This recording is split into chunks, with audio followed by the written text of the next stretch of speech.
Bonjour YouTube, bienvenue dans une nouvelle VOD du React Politique. Aujourd'hui, on continue de s'infliger François Bayrou, youtubeur. Profitons-en pendant qu'il est Premier ministre, car son temps est compté. Et bientôt, il pourra se dédier entièrement à sa carrière de youtubeur. J'espère que tu vas bien et j'espère que tu apprécies le format du React Politique. Et si tu souhaites encourager ce format-là, ainsi que mon aventure sur YouTube et sur Twitch, n'hésite pas à me soutenir. Un pouce en l'air, un commentaire, un abonnement, ça fait très plaisir. Aujourd'hui, on va reprendre François Bayrou direct après les 3 premières vidéos qu'on avait regardées la première fois. Il faut savoir que depuis la dernière fois, il y a d'autres vidéos qui sont sorties. On a l'épisode 8 qui est sorti le lendemain du stream qu'on a fait la dernière fois. Toute sa participation à la foire de Châlons, parce qu'il avait l'air d'être content d'y être. Et puis bien sûr la conférence de presse. J'étais en train d'en parler avec Stéphane. Moi j'ai regardé 3 quarts d'heure et après j'en ai eu marre, j'ai rage quitte. Voilà. Donc on va pas se regarder tout ça, on va vraiment se concentrer sur les FB Direct et sur les petites capsules spéciales. Et ce sera déjà pas mal. Je ne sais pas jusqu'où on ira aujourd'hui. Je ne sais pas jusqu'où ma patience ira aussi. Voilà. On m'a dit, la dernière fois, on me disait que j'étais un petit peu énervé. Je n'avais pas l'impression d'être plus énervé que ça. Tendu, oui. Énervé, voilà. Et aujourd'hui, on va reprendre. Ce qui est sûr, c'est que là, qu'importe, ça devrait être un peu moins tendu, un peu moins énervé, puisqu'on est le lendemain du live qu'on a organisé pour le premier anniversaire de la chaîne. C'était hier, le 1er septembre. Il y en avait qui rentraient, c'était la rentrée des classes pour certains, pour moi c'était la rentrée de stream. et du coup, donc, j'ai fait un stream très long, donc je suis fatigué. Donc au moins, je vais être dans une situation un peu plus détendue pour supporter François Bayrou. On en reparle dans 12 secondes quand j'aurai envie de tout péter autour de moi. Alors, bonjour. C'était très important. Attendez, non mais doucement. N'hésitez pas à me dire pour le son ce que ça donne. Tac. Voilà. Ok. Non mais c'est... J'aime bien, non mais le pouvoir obscur de la force sur cette barre de pouce bleu, pouce rouge. Oh la vache. Ah mais vraiment, la communauté de François Bayrou ne lui épargne rien. Heureusement, vous, Twitch, YouTube, vous êtes beaucoup plus gentils avec moi et je vous en suis infiniment reconnaissant. C'est toujours un plaisir de voir vos retours, de lire vos commentaires, de participer dans le chat et j'espère que pour cette nouvelle année de stream, on pourra continuer comme ça. Allez, on y va. C'était très important d'être là parce que la catastrophe est une catastrophe d'ampleur inédite. C'était très important parce que des centaines et milliers de personnes se sentent atteintes dans ce qu'elles ont de plus précieux, leurs biens, leurs maisons, leurs vignes. Pour ceux qui travaillent dans le tourisme, le paysage qui est atteint. On a le bilan parce que nous, ça commence à faire un moment. Les incendies de l'Aude, ça doit faire 3 semaines, quelque chose comme ça. Est-ce qu'on a un bilan qui a été chiffré en termes de pertes, de coûts matériels, etc. Est-ce qu'on a y a-t-il des victimes? Parce que moi, j'en ai entendu parler comme étant le plus grand incendie que la France ait connu depuis un moment, mais je ne connais pas le bilan des incendies de l'Aude. Forcément, j'habite à l'autre bout de la France, donc je suis un peu moins concerné. N'empêche que je reste solidaire avec toutes celles et ceux qui ont été atteints. Voilà, mais j'ai pas eu le bilan, parce que souvent on parle des images, de l'incendie qui progresse, des efforts des sapeurs-pompiers qui donnent tout. D'ailleurs, merci à eux. Je suis en train... Qu'est-ce que ça veut dire, ça?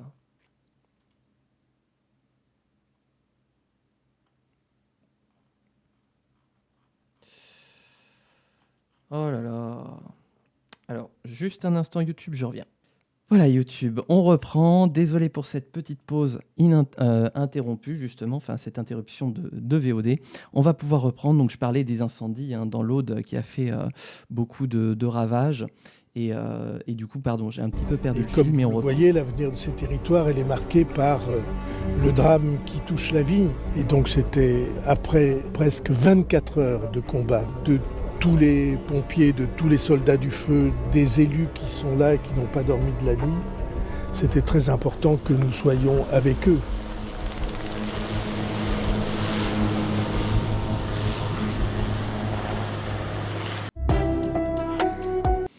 Donc ici, François Bayrou rend hommage à l'action des forces de sapeurs-pompiers. J'avais vu un message de Stéphane tout à l'heure. Qu'est-ce qu'il disait? Oui, voilà. En sachant comment le budget des Canadair et autres a été sabré, les pilotes doivent avoir la rage en voyant Bayrou utiliser leur image. Ouais. Toc. Il n'a pas été aussi bien accueilli sur place? Ah ouais? Ah, ah, comme quoi, non mais là, on peut faire dire n'importe quoi aux images, hein. Hmm. Mais c'est intéressant. On va passer à la vidéo suivante. Voilà YouTube. Désolé pour toutes ces petites pauses, hein, des urgences à gérer. J'espère que tu ne m'en veux pas. De toute façon, j'ai coupé comme ça se voit pas. Hop, on va reprendre avec la vidéo suivante. François Bayrou en Charente-Maritime. Donc après l'Aude, il nous fait une escale par la Charente-Maritime. Vidéo, je crois qu'elle est encore plus détestée, celle-là, 140 pouces bleus et 1106 pouces rouges. Je sais pas qu'est-ce qu'il dit, mais il fait toujours l'unanimité contre lui. C'est intéressant. Alors, François Bayrou à la plage. Ne tombe pas. Je tombe pas. Bonjour, vous allez bien? Bonjour, monsieur Bayrou. Bonjour, monsieur le Premier ministre. Quelque chose d'important. Ça va, Jean-Pierre? Le Conservatoire du littoral, je pense que c'est une institution, Ah oui, c'est Rochefort. le 50e anniversaire, c'est une institution unique au monde qui dit, voilà des territoires qui sont menacés et qui sont menacés en particulier pour des raisons écologiques. Parce qu'on n'est pas sérieux, on ne fait pas ce qu'il faut, on expose le territoire à des pollutions. Bah oui, François, hein? Qu'est-ce que vous avez fait, vous et la Macronie, en 8 ans en termes d'écologie, hein? Pas grand-chose, hein? Et encore, je suis gentil quand je dis pas grand-chose. Vraiment parce que pour le coup, j'ai eu d'autres trucs à gérer et que je suis pas vraiment dedans, mais voilà, je vais me contenter d'un petit pas grand-chose. Divers et variés, où on ne le respecte pas, où on fait de l'urbanisme qui n'est pas responsable et on envahit les territoires. Et donc il a été décidé il y a 50 ans, c'est Valéry Giscard d'Estaing qui était président de la République, qu'on allait acquérir ces territoires pour les protéger à jamais, que plus jamais ils ne pourraient être mis en danger. C'est, je crois, 270 000 hectares qui ont été acquis, qui appartiennent à la nation, pour les protéger. Faudrait quand même vérifier ce chiffre, hein, parce que je rappelle que François Bayrou croit qu'il y a 2000 milliards d'étoiles dans notre système solaire, ce qui fait beaucoup d'étoiles et ce qui fait beaucoup de radiation, hein. Il fait assez chaud s'il y a 2000 milliards d'étoiles dans notre système solaire. Faites attention, hein. Sortez la crème solaire. Donc le Conservatoire du littoral fait ça avec les élus locaux. Et pour moi, c'est une bonne institution. À Fort Boyard, bien sûr. Voilà. Bon, bref, c'était François Bayrou en vacances à la plage, voilà, qui essaye de... En fait, il essaye de se refaire une image, hein, clairement, pendant l'été, mais il n'y arrive pas, hein. C'est ça qui est fou, c'est qu'il a tellement mauvaise réputation maintenant, et d'autant plus qu'on sait qu'il va tomber, que même ça, en fait, il n'y arrive pas. Tiens, qu'est-ce qu'il dit Oh, qu'est-ce qu'ils disent dans les commentaires? Il n'était pas en vacances, lui. Ouais. Ah ouais, parce que hein, Marine Le Pen, elle était en vacances, hein. Franchement, c'est bien dommage. Et les actionnaires étaient en vacances. Et la gauche était en vacances. Et la France était en vacances. Alors cet épisode, ce commentaire, hâte de l'épisode François Bayrou direct à Bétarame. J'avoue que celui-là, on voudrait bien le voir à Notre-Dame de Bétarame. On perd le fil. Dans le premier épisode, vous disiez « Je voudrais échanger avec vous ». On reviendra jour après jour sur le diagnostic. Mais sur 5 vidéos, on en a déjà 2 où c'est juste de la com sur vos déplacements dans le pays. La promesse initiale n'est déjà plus tenue. Ah, mais c'est des fécateurs. Coucou. Ah là là. On est bien avec des fécateurs. La devise de Monsieur Bayrou. Je suis venu, j'ai vu, j'ai rien foutu. Bon, bah, très bien.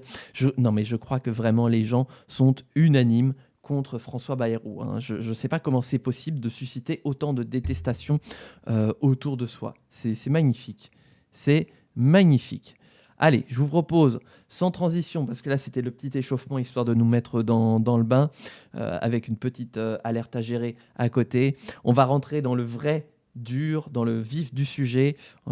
Installez-vous, Mettez vos ceintures de sécurité. Voici François Bayrou direct, épisode 4. D'ailleurs, direct. C'est pas, je l'avais déjà dit, hein, mais encore une fois, je le signale, c'est pas du direct. Il n'a pas appuyé sur le bouton play de YouTube pour dire passer en direct, un peu comme moi quand je lance le stream sur Twitch. Non, en fait, c'est de la vidéo montée, de la modération aussi sur les commentaires, hein, parce que ce serait con d'avoir à répondre à des vraies questions en direct. Hein. D'ailleurs, est-ce que vous avez des questions à poser à François Bayrou? Utilisez le chat pour poser vos questions à François Bayrou.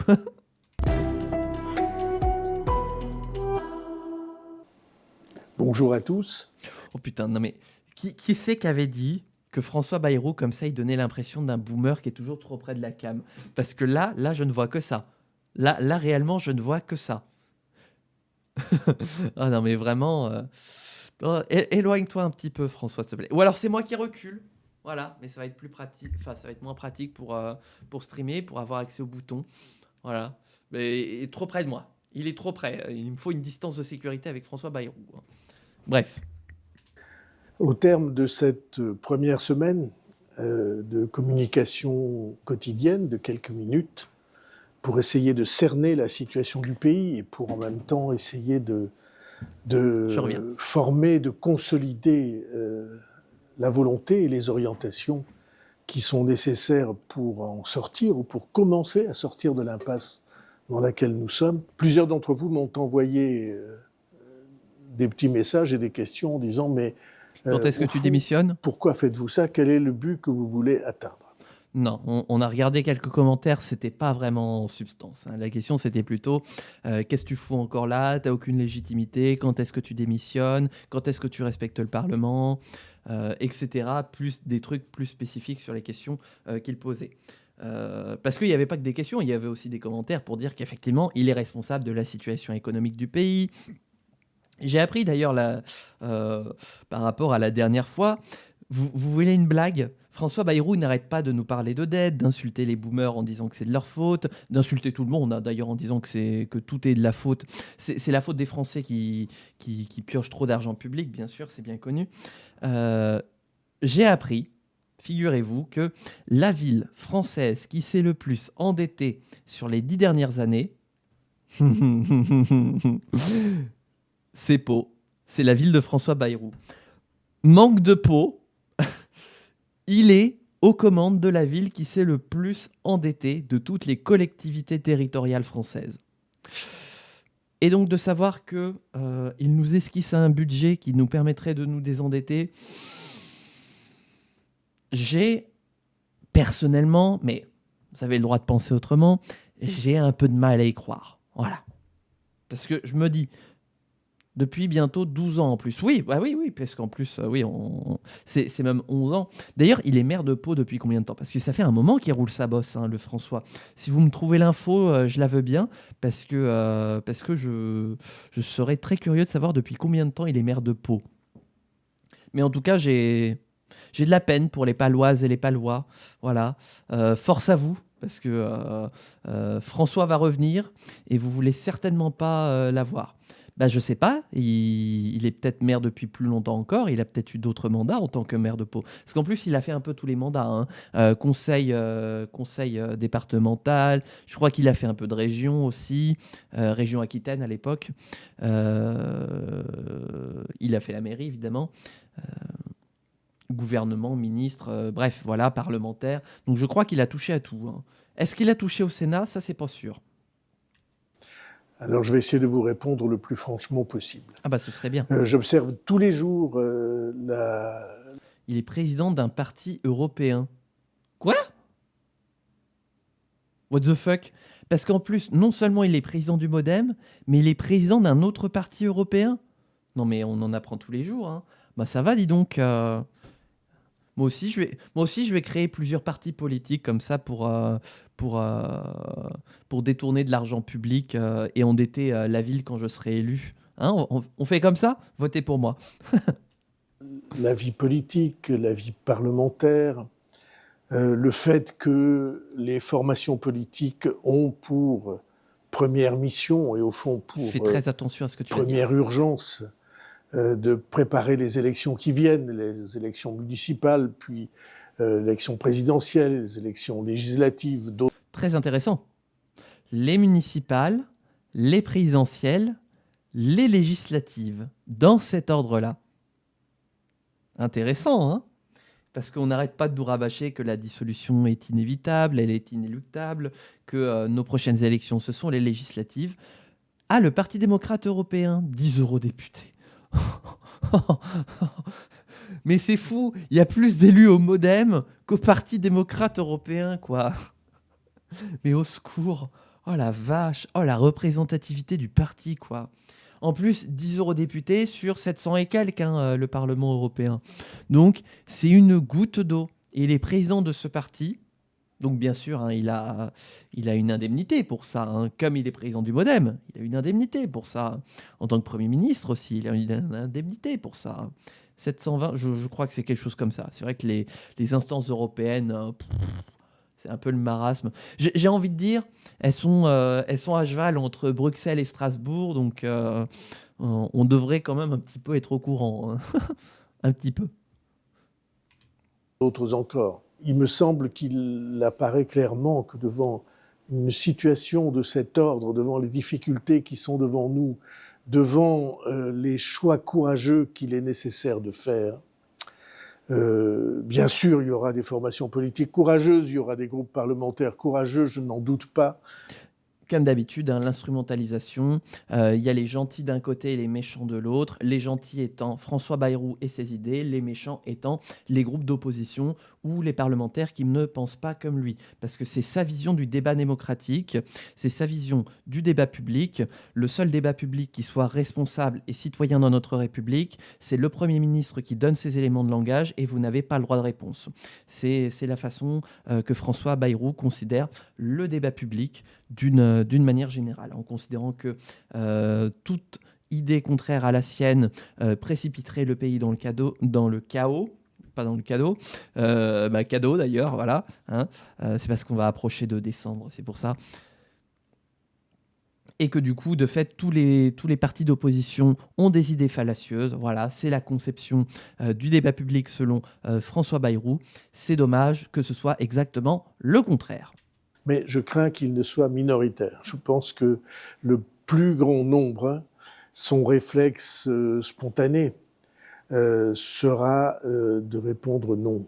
Nous n'avons pas à accepter ces efforts. Ces efforts ne vont pas dans la bonne direction. Il manque ceci ou cela, il fallait aller vers d'autres exigences, il fallait prendre d'autres décisions, d'autres orientations. Tiens, c'est curieux. C'est moi où il fait un contre son camp. Puisque, rappelez-vous, les 3 premiers épisodes, justement, et je viens de vous le resynthétiser, il disait que les partis politiques n'avaient fait aucune proposition, aucune concession, aucune proposition budgétaire. Or, là, il est en train de nous dire « Ah, mais non, on va pas voter parce que ça va pas dans le bon sens, il fallait prendre d'autres décisions, etc. » Bah alors, je croyais qu'il avait entendu aucune autre proposition que celle de son camp. Il s'agirait d'être cohérent, François. Bordel, un parti belge est dedans. Ah, d'accord, très bien. Merci pour la pub. Donc, dans le Parti démocrate européen, il y a un parti belge dedans. Et il y a combien d'eurodéputés belges dans le PDE, du coup? Mais je ne sens pas, je ne crois pas que spontanément, ils accepteront de dire oui et de valider les...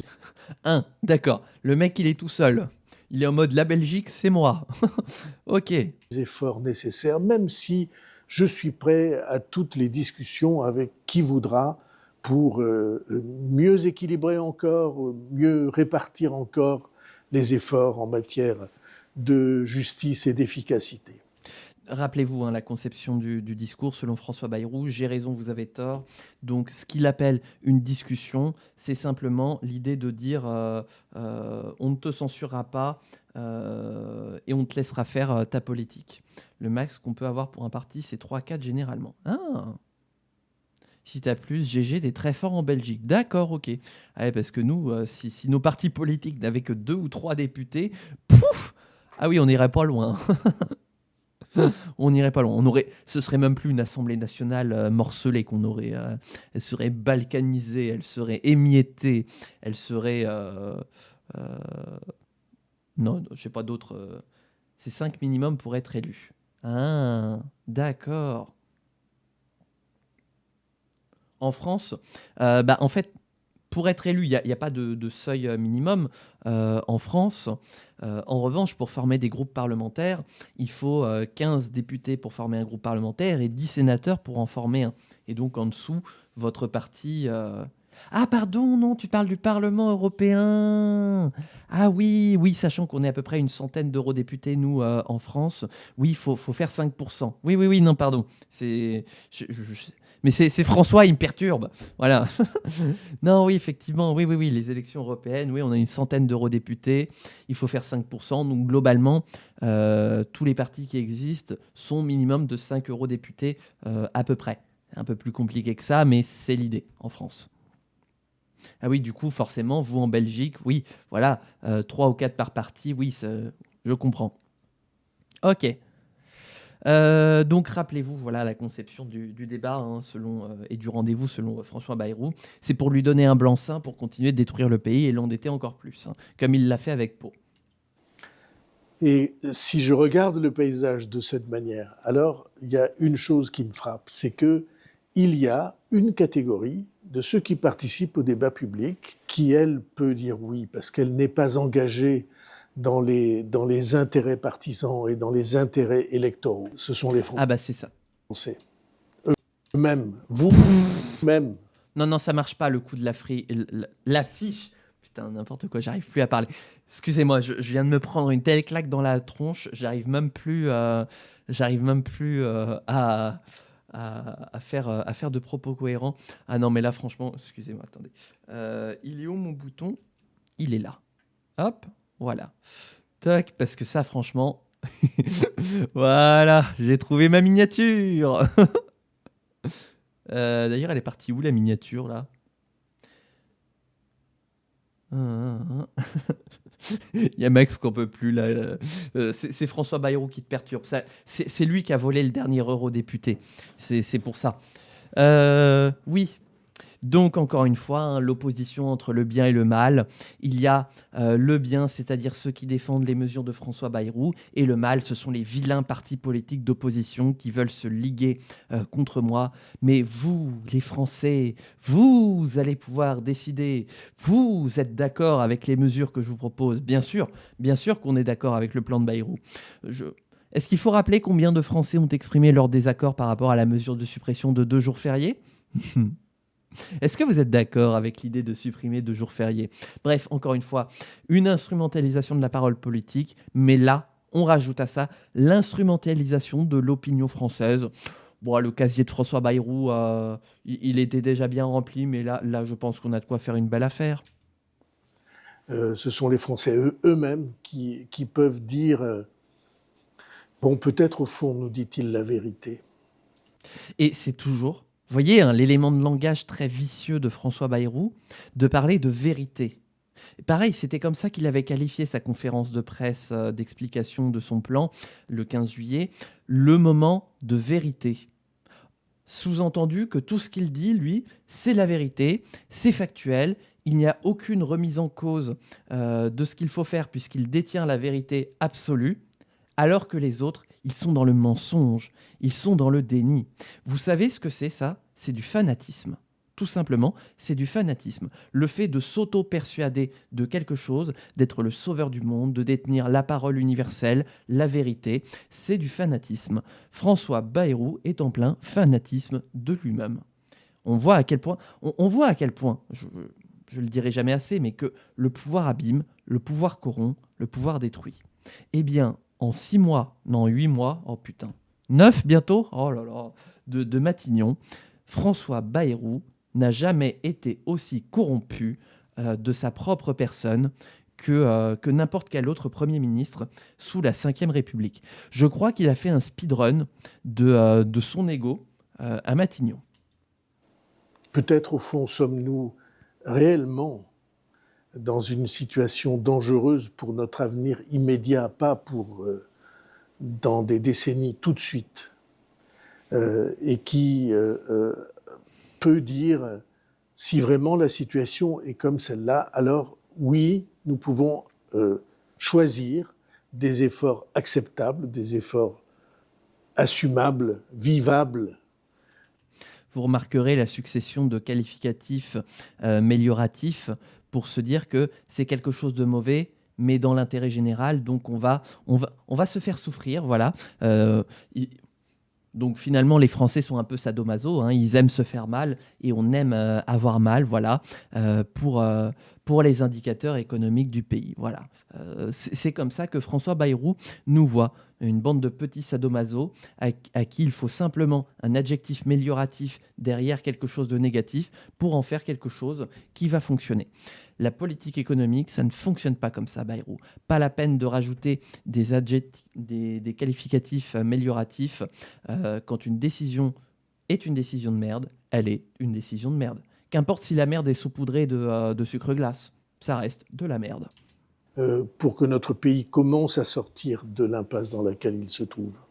Dans l'impasse dans laquelle toi et tes amis l'avaient précipité. Ça fait écho à une phrase très célèbre. C'est celle que John Kennedy a prononcée. Mais laissez-le. Laissez-le, je veux dire, il est déjà mal là où il est. C'est pas la peine d'aller déterrer John Kennedy. Il dit ceci qui a créé un vrai choc dans l'opinion américaine et au-delà des frontières. C'est ne vous demandez pas ce que votre pays peut faire pour vous, demandez-vous ce que vous pouvez faire pour votre pays. Et dans les citations sorties complètement de son contexte, François John Kennedy. Oh ouais, non mais je crois qu'il se prend pour Kennedy. Hein. Les circonstances où nous sommes, cette même question se pose à tous les Français. Choisir des efforts qui soient au fond parfaitement supportables et parfaitement assumables, que ces efforts, on puisse les accepter, dans les choisir ensemble, réunir nos forces pour vaincre l'obstacle, et tout peut être changé. Mais j'en suis persuadé, c'est dans la conscience de chacun d'entre nous, de chacun dans nos familles, que ça va se jouer. Si vraiment, ce que je crois, la menace est grave, dangereuse et immédiate, alors il faut que nous acceptions de l'affronter et de la surmonter. Et ça ne peut se faire qu'avec des décisions courageuses qui nous engageront tous, mais qui nous permettront de garder notre modèle de société et notre vie.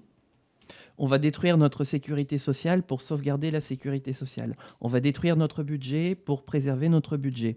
On va détruire l'endettement pour continuer à avoir de l'endettement. Bref, encore une fois, c'est une succession de paradoxes de François Bayrou. Hein. On est dans de la com, dans des éléments de langage. Ces promesses, c'est du vide. Enfin, d'ailleurs, il n'y a pas de promesses, c'est que du vide. Ces paroles ne sont que du vide. Il agrémente ça de quelques formules pour faire genre qu'il s'y connaît, pour savoir qu'il sait parfaitement ce qu'il fait. Comment vous dire que pour moi, là, il n'a déjà plus aucun contrôle.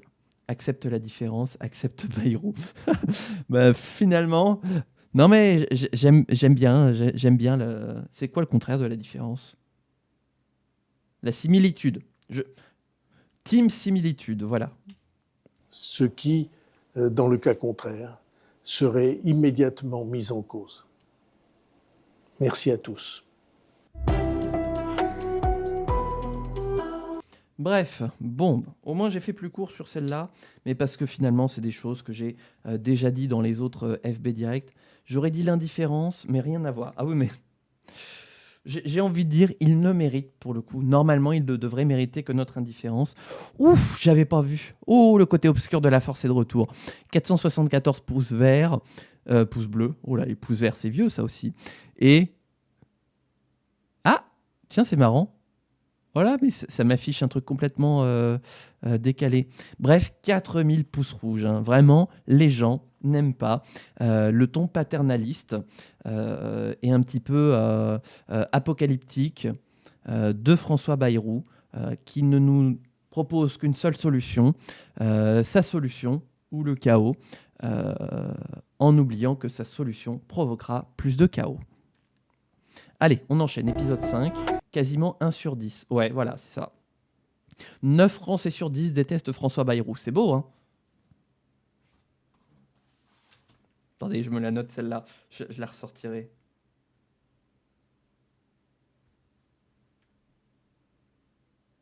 Je prends des notes parce que ça me permettra un jour de ressortir, ça, voilà. Dire, vous vous souvenez quand on avait vu ça? Bah voilà. Allez, épisode 5, sorti le 11 août 2025. Bon, dis donc, ça fait presque un mois. Hein. Non, mais vraiment, mais à chaque fois, c'est 10%. Hein. 389 pouces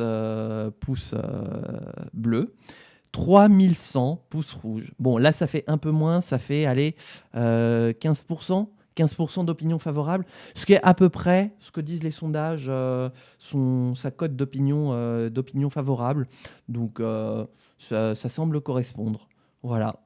Et 25 000 vues, hein, donc il continue de percer. Hein. Mais je suis très curieux, par contre, de savoir combien est-ce que ça lui rapporte en termes de YouTube Money. Parce que entre les pubs, pour celles et ceux qui n'ont pas YouTube Premium et qui n'ont pas, qui subissent les pubs de YouTube, à défaut de pouvoir utiliser un bloqueur de pub.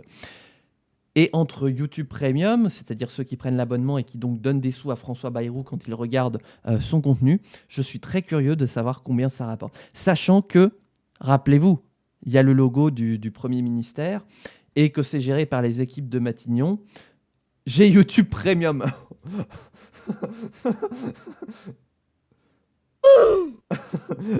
Moi non, mais je ne regarde pas Bayrou.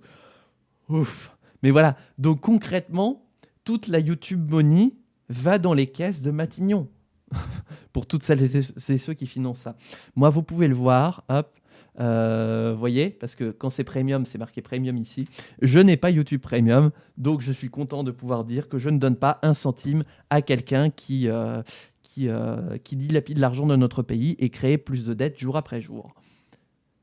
Alors que Bompard, qu'est-ce qu'il a Bompard? Qu'est-ce qu'il a Bompard? Je peux dire que je finance LFI. Ah, d'accord, ok. Ah bah voilà. Non mais tu finances l'écoterrorisme, l'islamo-gauchisme. Hein, voilà. Bravo, bravo. Mais ça c'est la menace étrangère, ça. Mais ses interventions débat sur sa chaîne YouTube. Bah oui, mais voilà, tu finances l'écoterrorisme. N'as-tu pas honte? C'est pas parce que tu es belge que tu as tous les droits. Hein. Hein, bravo, bravo la Belgique. Hein. Bravo. Allez, on y va pour l'épisode 5. Je vous jure, s'il nous parle d'écoterrorisme, j'explose. Bonjour à tous. Dans cette communication... Donc je finance la gauche française. Son bonjour à tous. Oui, je sais, c'est un peu hors sujet, mais je sais pas pourquoi à chaque fois ça me fait penser à ça. Ça me fait penser à l'intro des Jean-Marie Le Pen Gaming, de David de la chaîne de Ganesh 2. Bonjour à tous et à toutes, mes petits farfadets nationaux.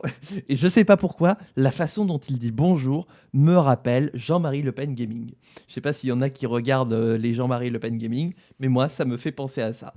La France est en guerre ou... Non, là... Ah oui, nous sommes en guerre. J'ai l'impression qu'il va nous dire qu'on va tous mourir.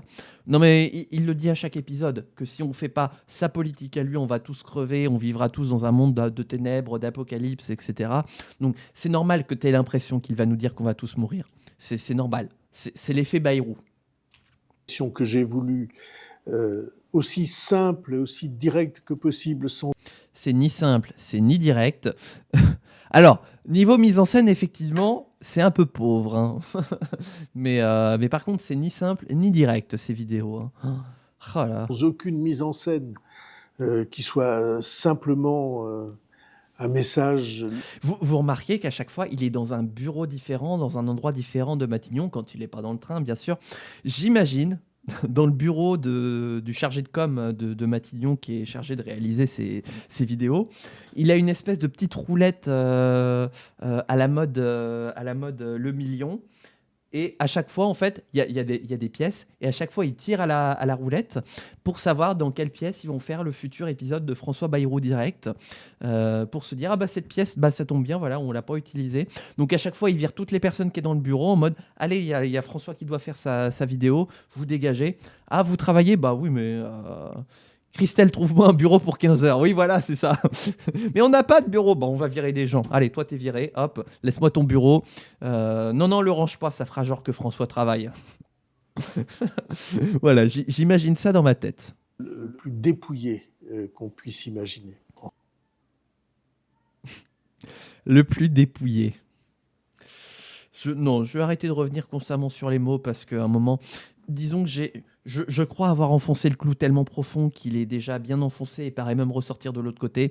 Donc, je vais plus me focaliser sur l'ensemble parce que sinon, on va y passer 20 ans. Merci de faire les blagues à ma place. J'allais t'appeler.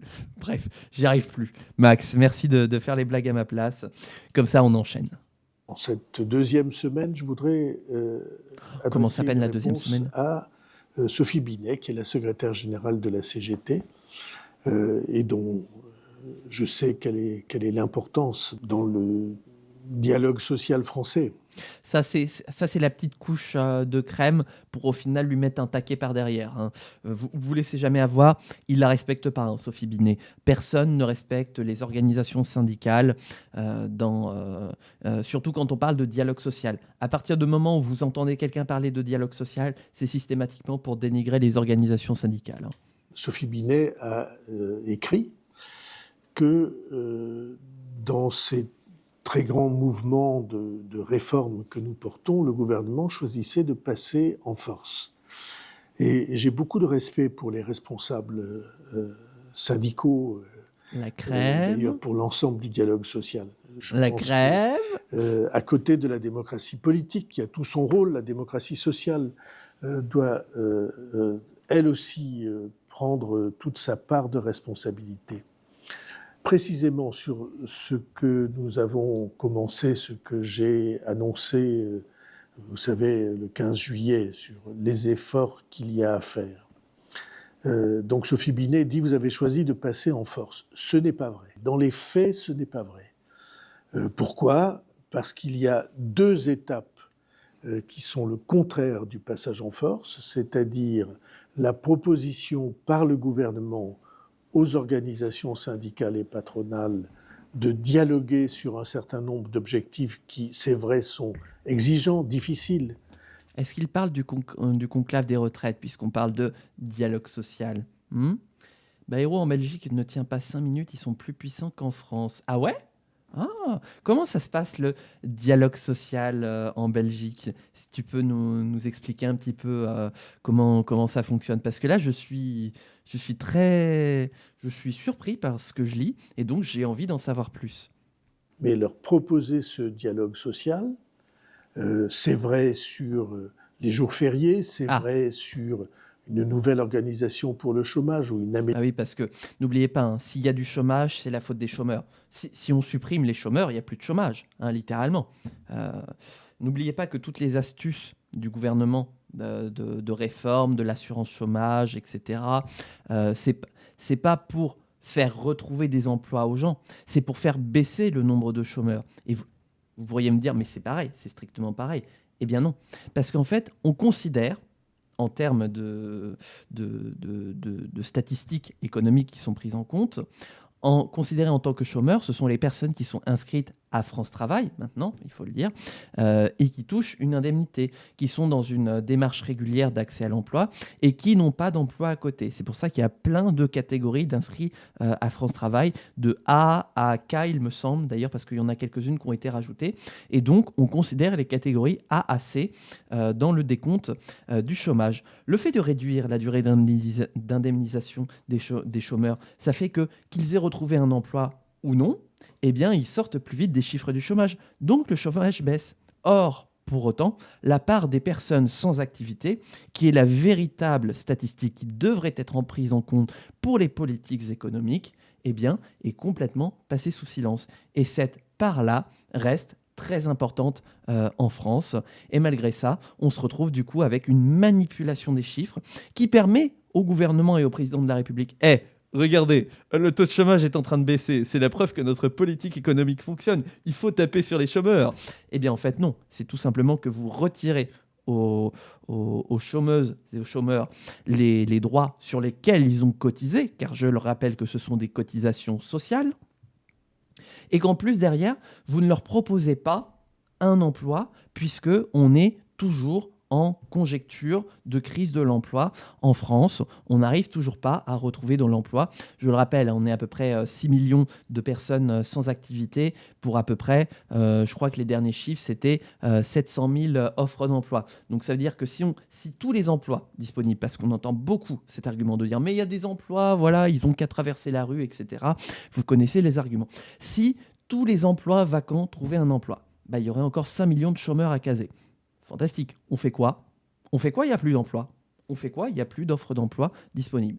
Donc le problème, ce n'est pas les chômeurs. C'est tout simplement les politiques économiques, les entreprises qui ne sont pas suffisamment en capacité de créer des emplois. Et ce n'est certainement pas une politique de l'offre comme on a depuis 8 ans qui permettra de créer plus de travail, puisque vous ne dopez pas la consommation.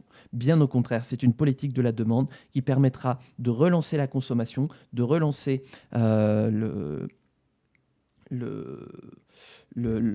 les politiques d'emploi, et donc de venir alimenter notre modèle social. Voilà pourquoi, depuis 8 ans, notre modèle est en crise, puisque la Macronie continue de le décrire petit à petit. King Loris va faire un arrêt cardiaque s'il entend ça, j'avoue. Alors, du coup, c'est quoi le petit pitch ? Il y a souvent des discussions entre gouvernement et syndicats, mais quand ça fait casse à tête, ça part en grève. Pareil pour les entreprises publiques. Il arrive souvent que Bpost, c'est la Poste belge, c'est ça ? Et la Société des transports fasse grève, car la direction ne veut pas entendre. Ah nous aussi, ça fait grève. Le problème, c'est que derrière, comme c'est le gouvernement qui cadre le dialogue social, eh bien, ils peuvent reprendre les discussions quand ils veulent. Ou plutôt, ils peuvent faire cesser les discussions et trancher une bonne fois pour toutes. Sachant que quand ça tranche, souvent, c'est de l'hémorragie pour le système social. Voilà, c'était mon petit aparté sur pourquoi ça ne sert à rien de taper sur les chômeurs, puisque ce n'est pas la solution. Amélioration de l'organisation pour le chômage, c'est vrai pour un ensemble de conditions de travail, ça sera vrai sur la pénibilité. Et donc tout cet effort-là est un effort partagé. La proposition du gouvernement est qu'il y ait précisément une négociation sur ce sujet. Après, les organisations syndicales et patronales sont libres de les refuser. Et ainsi, la main revient au gouvernement. Mais ce n'est pas un passage en force. Et c'est d'autant moins un passage en force que, en réalité, les décisions, elles seront prises par le Parlement. Oui, c'est pour ça qu'à ce jour, il n'y a toujours rien qui a été proposé au Parlement, justement pour empêcher le débat démocratique, le fait que François Bayrou puisse être battu à son propre jeu, notamment sur la réforme des retraites. Et c'est pour ça que Sophie Binet a raison de dire que c'est un coup de force. Parce que je le rappelle qu'en France, le dialogue social, il est décidé par le gouvernement. C'est lui qui cadre le dialogue social, un peu comme il l'a fait avec les retraites. Pas ici, la direction finit par céder très souvent. Nous comme les directions ont souvent l'appui du gouvernement, ce sont eux qui ont gain de cause à la fin, hélas. Mais sinon, le gouvernement n'est pas du tout impliqué, du moins partial dans le dialogue social. Notamment absolument pas sur les retraites, comme j'étais en train de le dire, où du coup, quand François Bayrou a convoqué son conclave sur la retraite en disant « on peut parler de tout », et d'ailleurs il avait fait un FB direct là-dessus, on peut parler de tout, voilà, même revenir sur l'âge si vous voulez. Par contre, vous n'avez pas le droit de revenir sur l'âge, vous n'avez pas le droit d'aggraver le déficit, vous n'avez pas le droit de ceci, vous n'avez pas le droit de cela, etc. Ce qui fait qu'à la fin, en fait, vous ne pouviez pas discuter des mesures qui faisaient réellement débat. Donc encore une fois, un trucage du dialogue social, mais on commence hélas à avoir l'habitude. Du fond de l'affaire, c'est de savoir si oui ou non on peut ne rien faire. Et regardez, encore une fois, la sémantique de François Bayrou. Sa politique, c'est faire quelque chose. La politique des oppositions, c'est ne rien faire. Voilà. C'est fantastique, hein. Le monde de François Bayrou, fait en noir et blanc, c'est fantastique, hein. Avec sa vision du monde, on réglerait pas mal de choses, hein. Je ne comprends pas d'ailleurs pourquoi vous n'avez pas épousé son mode de vision à François Bayrou. Regardez, tout a l'air si génial dans son monde, hein. Pourtant, c'est très simple. La politique avec François Bayrou, c'est tellement simple. Il détient la clé de toutes les solutions. Pourquoi vous vous en rendez pas compte? Ah, franchement, non, vous y mettez de la mauvaise volonté quand même, hein. Est-ce qu'on peut laisser les choses en l'état? Je suis certain que Est-ce qu'on peut le laisser à la tête de l'État? non. Si Mais je vient suis le certain moment, que non. j'ai appelé la falaise de laquelle on tombe, si vient le moment où, au fond, nous n'aurons pas d'autre solution que d'être coincés par les agences de notation et au fond par les prêteurs. Si un jour nous sommes devant ce blocage des prêteurs, alors il n'y aura aucune autre possibilité que des sacrifices terribles. C'est pour cela que nous avons un devoir, qui est un devoir de citoyen.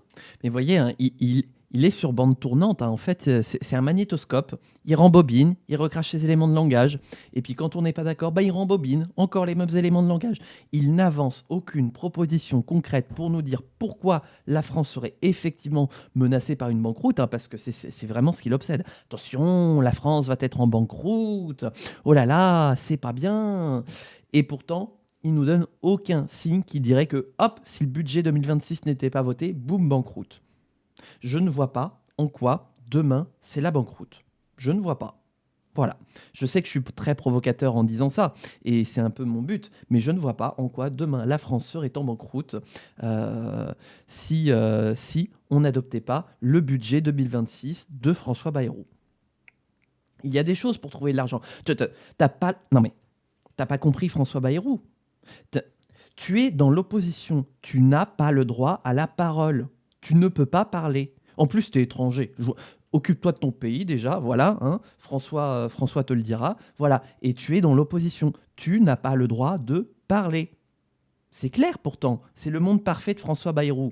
Tu n'as pas le droit de parler. On avance comme ça, voilà. Comme ça, on évite de perdre du temps. Vous savez, le débat public, ça prend du temps et ça avance pas. Et pendant ce temps, il y a les agences de notation. On a presque l'impression qu'en fait, il y a les agences de notation qui viennent toquer à la porte de François Bayrou toutes les semaines. Ou du moins, c'est ce qu'il essaye de nous faire croire avec ses vidéos. On a Macron 2.0 qui gouverne. On a vos réformes avec 8 ans de retard. Oh, bah mes pauvres. Oh, aïe, aïe, aïe, aïe, aïe. Oh, mes pauvres. Ah bah alors là, je vous plains, hein, parce que... je vous enjoins, dans ce cas-là, à le dégager le plus rapidement possible, parce que nous, ça fait 8 ans qu'on bouffe, ça fait 8 ans qu'on est sur la pente descendante, et on se demande quand est-ce que ça va finir, hein. Et ça nous sort des Borne, et ça nous sort des Philippe, et ça nous sort des Castex, et ça nous sort des Attal, et ça nous sort des Bayrou. Il a failli tomber. Comment il s'appelle, le Gus? Parce que j'ai du mal avec les politiques, les noms des politiques belges. Peut-être que maintenant, quand on aura fait le stream sur l'histoire de la Belgique, ça me paraîtra plus clair. Ah oui, non mais votre Macron 2.0 là.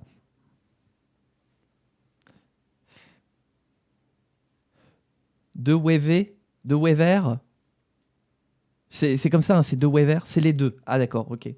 Et Boucher. Est-ce que c'est Boucher ou c'est Bouchaise? Parce que nous, en France, on n'a pas Philippe Martinet, on a Philippe Martinez.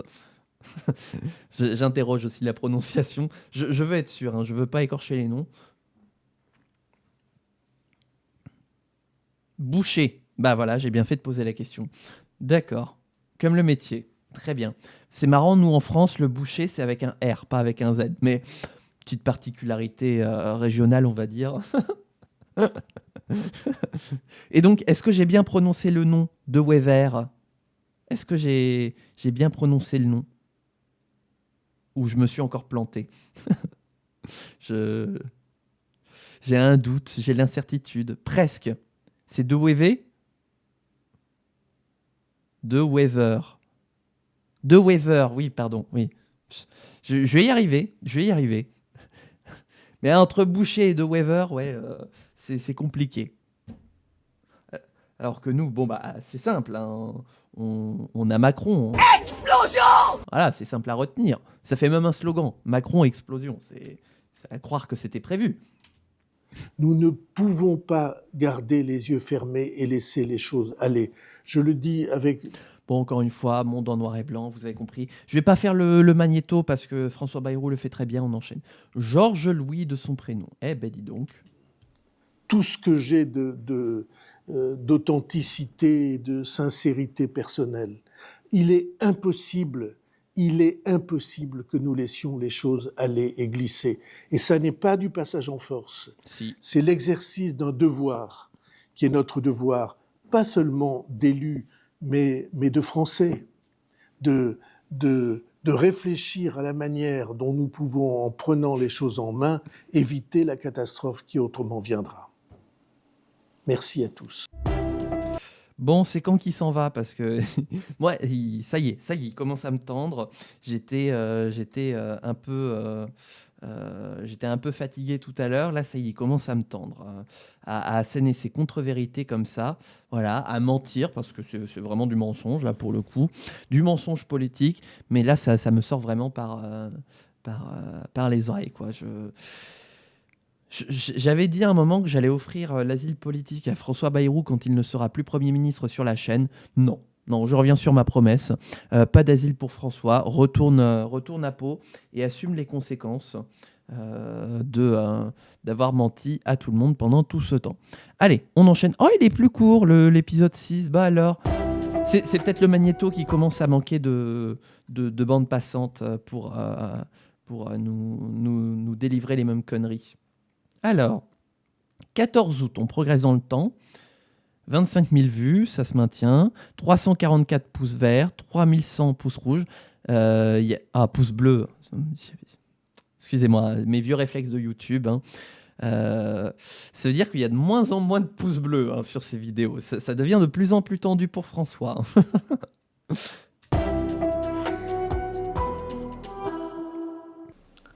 Bonjour à tous. Il y a Jean-Michel Bruitage qui est passé par là et la prise son a changé quand même. J'ai l'impression qu'ils ont un peu mieux insonorisé le bureau. Est-ce qu'ils sont dans le même bureau ? Non, il est pas tout à fait pareil. Ou alors ils ont changé le cadre, ils ont bougé de 25 degrés le bureau et du coup ça change toute l'orientation. Mais non, ils ont repris le bureau de Christelle, hein, voilà, pauvre Christelle.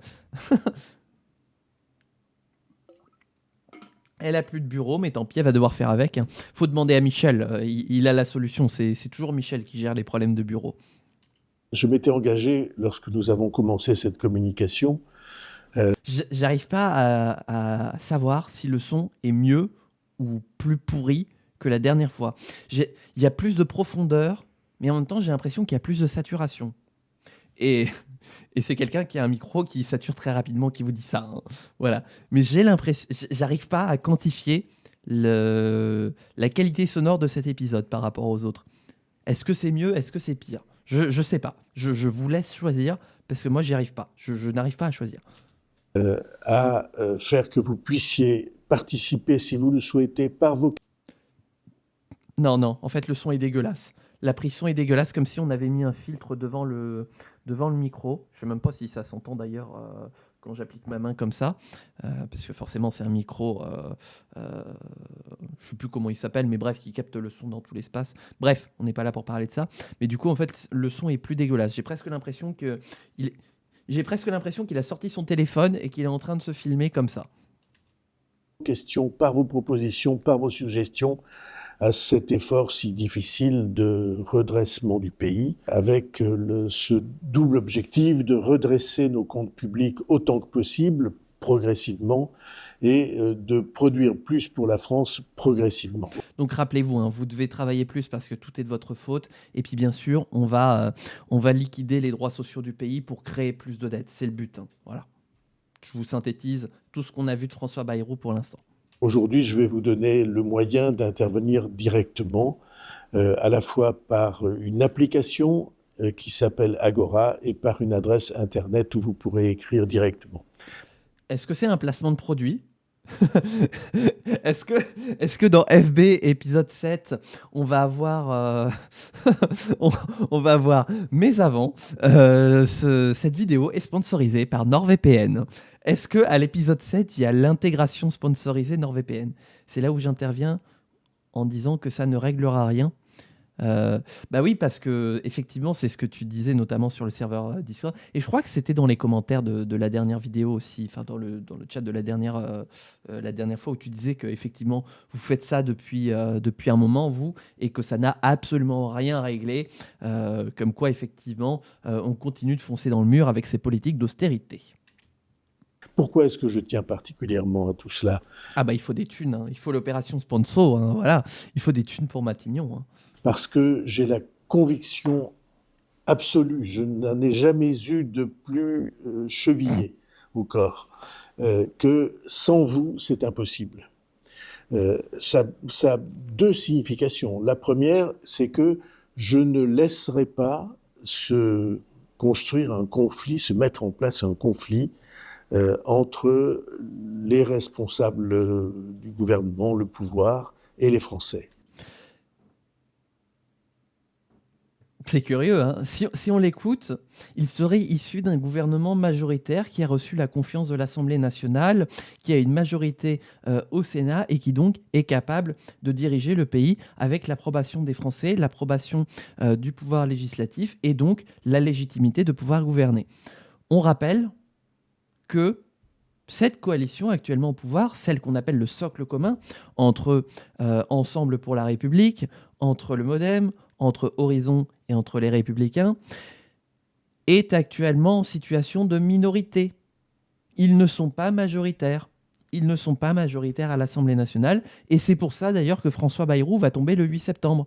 Parce que en créant une espèce d'alliance contre nature avec les Républicains, ils ont esquivé quelques motions de censure, n'empêche qu'ils restent toujours minoritaires. Et donc, de fait, ils n'ont aucune légitimité à gouverner tant qu'il n'y a pas une représentation majoritaire de l'Assemblée nationale et du Sénat. Je veux inclure le Sénat aussi, puisque on est un petit peu un spécialiste de la Chambre haute sur cette chaîne. On espère qu'elle reviendra d'ailleurs très vite sur la chaîne, hein, bien sûr. Mais pour l'instant, ce gouvernement, et comme les gouvernements précédents depuis la dissolution, ne peuvent se targuer que d'une majorité au Sénat. Ils n'ont pas de majorité à l'Assemblée nationale, et donc, de fait, ils ne sont pas légitimes à pouvoir gouverner. Je tiens quand même à le rappeler, parce que si on écoute François Bayrou, tout le monde il est beau, tout le monde il est content, tout le monde il a voté pour le MoDem. C'est pour ça que le MoDem actuellement a 577 députés à l'Assemblée nationale. Ou c'est peut-être ce qu'il se dit, lui. En fait, c'est ça. Lui, le soir, pour dormir, parce que forcément, son esprit est occupé, hein, à des dessins plus grands pour la France, lui, il compte pas les moutons. Il compte le nombre de députés MoDem. Et quand il arrive à 577, pouf, il dort. Parce que je sais qu'il n'en sort jamais rien de bon. Et je sais que sans le soutien des Français, cette tâche est impossible. Alors pourquoi tu continues ? Puisque tu n'as pas le soutien des Français. Je peux te retourner l'argument, du coup, et je peux te sortir la réalité factuelle que tu es le Premier ministre le plus impopulaire de la Ve République. Pourquoi tu continues dans ce cas-là ? Pourquoi tu continues ? Tes mesures font l'unanimité contre toi. Contre toi. Pourquoi tu continues ? Je pose une question.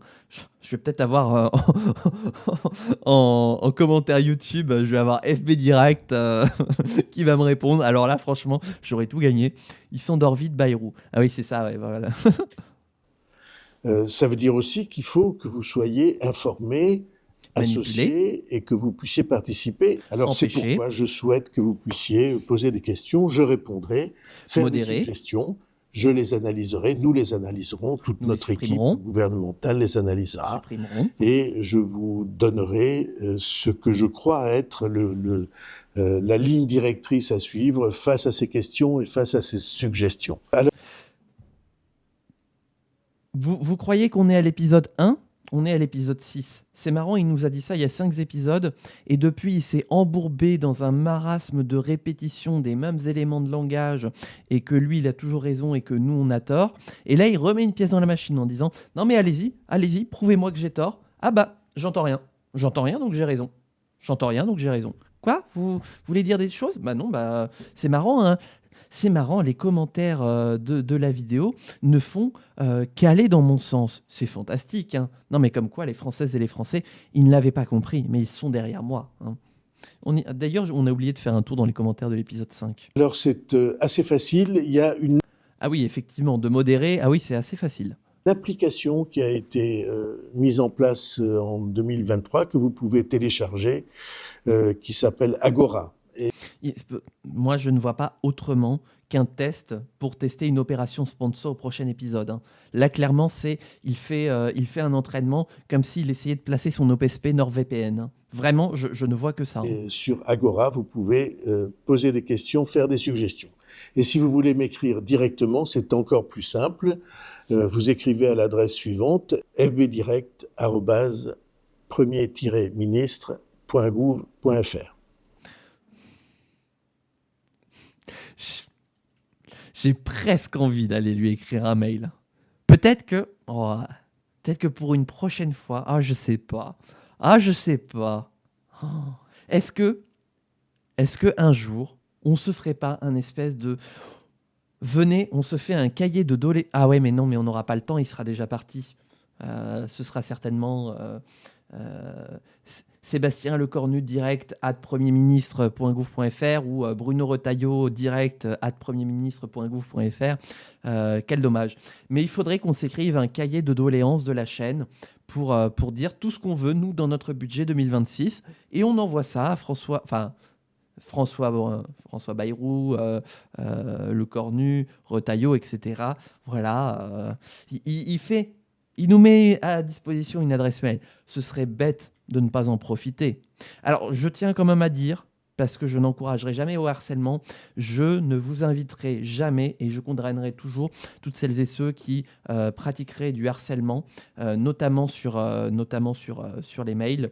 Ce n'est pas parce que vous aimez quelqu'un qu'il faut le harceler. Le harcèlement est quelque chose qui est puni par la loi. Et donc voilà, je condamne le harcèlement, donc je ne vous inciterai jamais à faire du harcèlement, bien au contraire, à prévenir toute forme de harcèlement, quelle qu'elle soit, y compris envers François Bayrou. Certes, c'est le Premier ministre le plus impopulaire de la Ve République. Certes, je ne peux pas le piffer. Certes, je ne sais pas comment je vais faire pour tenir 1h30 de discours de politique générale la semaine prochaine pour son vote de confiance. Néanmoins, jamais je ne vous demanderai d'aller harceler quelqu'un que je n'aime pas.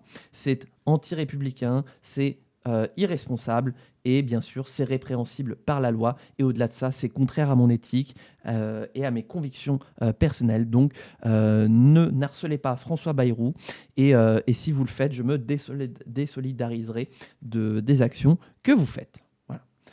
Non mais voilà, je balance des noms parce que voilà, c'est un peu parti là depuis mercredi dernier, un peu la valse de qui sera Premier ministre. C'est devenu en fait qui veut prendre sa place, Matignon. Et donc voilà, je balance des noms puisque à ce qui paraît tout le monde balance des noms. Je préviens à l'avance, je ne répondrai pas aux injures. Et c'est normal. Tout le monde sait comment fonctionnent les réseaux sociaux. Les attaques basses, je les laisserai de côté. Nous n'y répondrons pas. Voilà. Ça, par contre, c'est plus flou. Les attaques basses, qu'est-ce qu'il définit comme attaque basse ? Est-ce qu'il parle de propositions cohérentes telles qu'on vient de la formuler dans l'idée de pourquoi pas lui écrire un cahier de doléances ?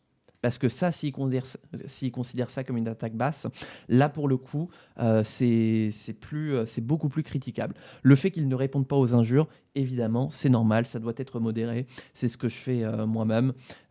Mais en revanche, s'il considère que les attaques basses, ce sont des propositions qui ne vont pas dans son sens, là, c'est beaucoup plus critiquable. Quotidien a remarqué que la liste de noms est identique à celle de janvier. Oh shit. Here we go again. Les deux moyens que je voulais vous offrir, Agora d'un côté et de l'autre côté, fbdirect@premier-ministre.gouv.fr. Bon, bah, c'était juste pour nous dire qu'il est dispo.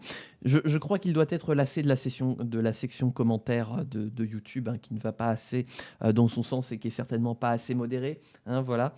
Donc c'est peut-être pour ça qu'il fait la pub pour Agora.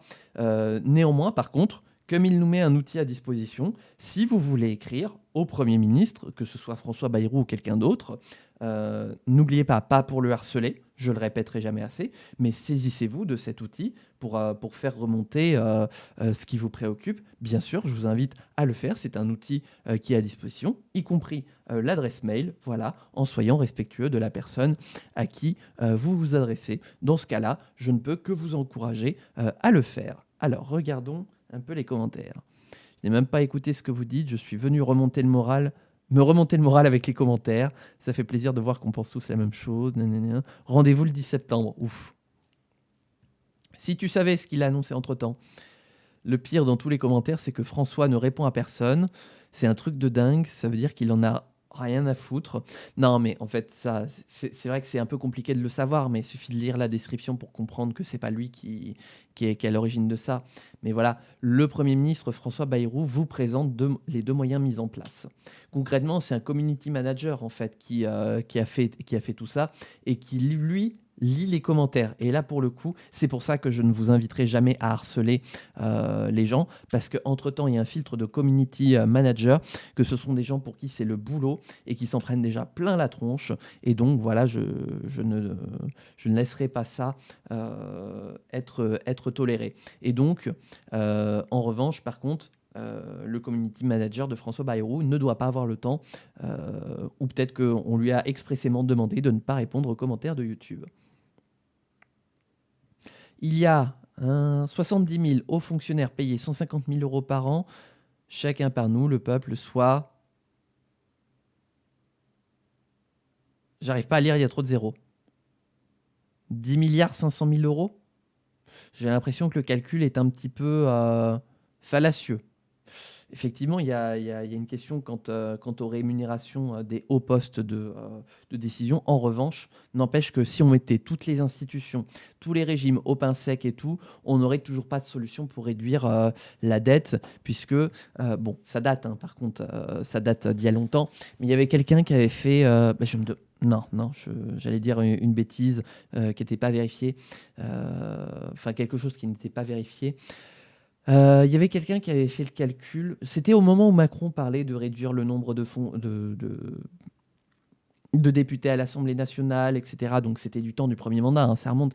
Mais quelqu'un avait fait le calcul en disant, bah voilà, si on mettait au pain sec toutes les institutions comme voulait le faire Macron, on gagnerait sur l'année 12 500 000 euros. Voilà. Il reste 44 milliards à récupérer.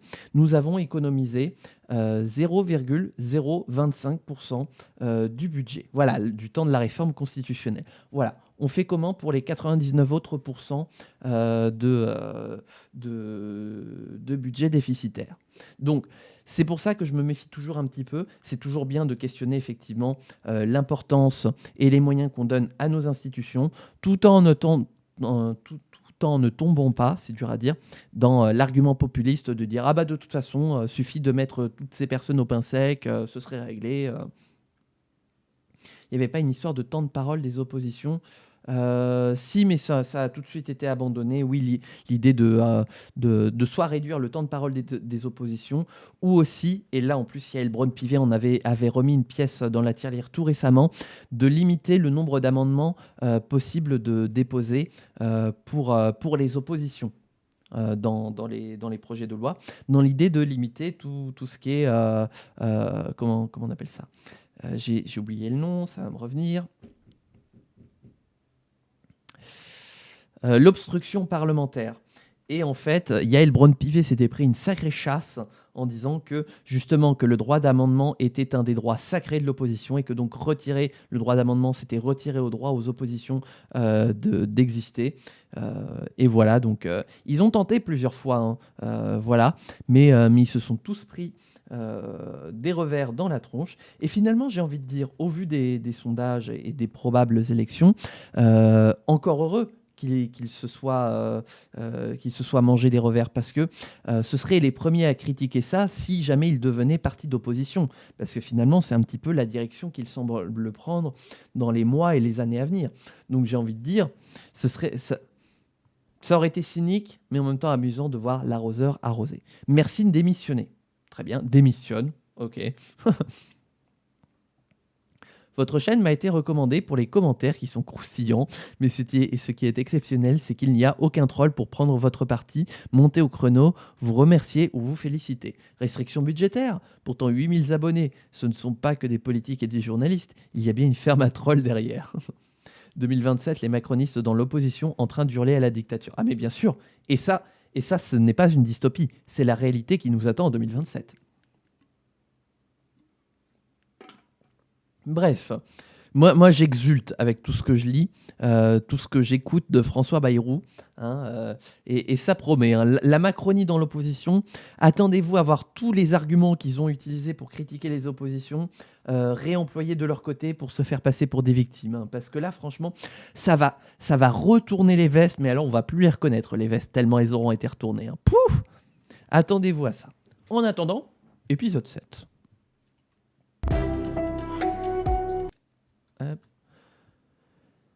Alors, épisode 7 sorti le 22 août 2025, donc on se rapproche des épisodes récents. Combien? 21 000 vues, ouais, donc ça décline un petit peu.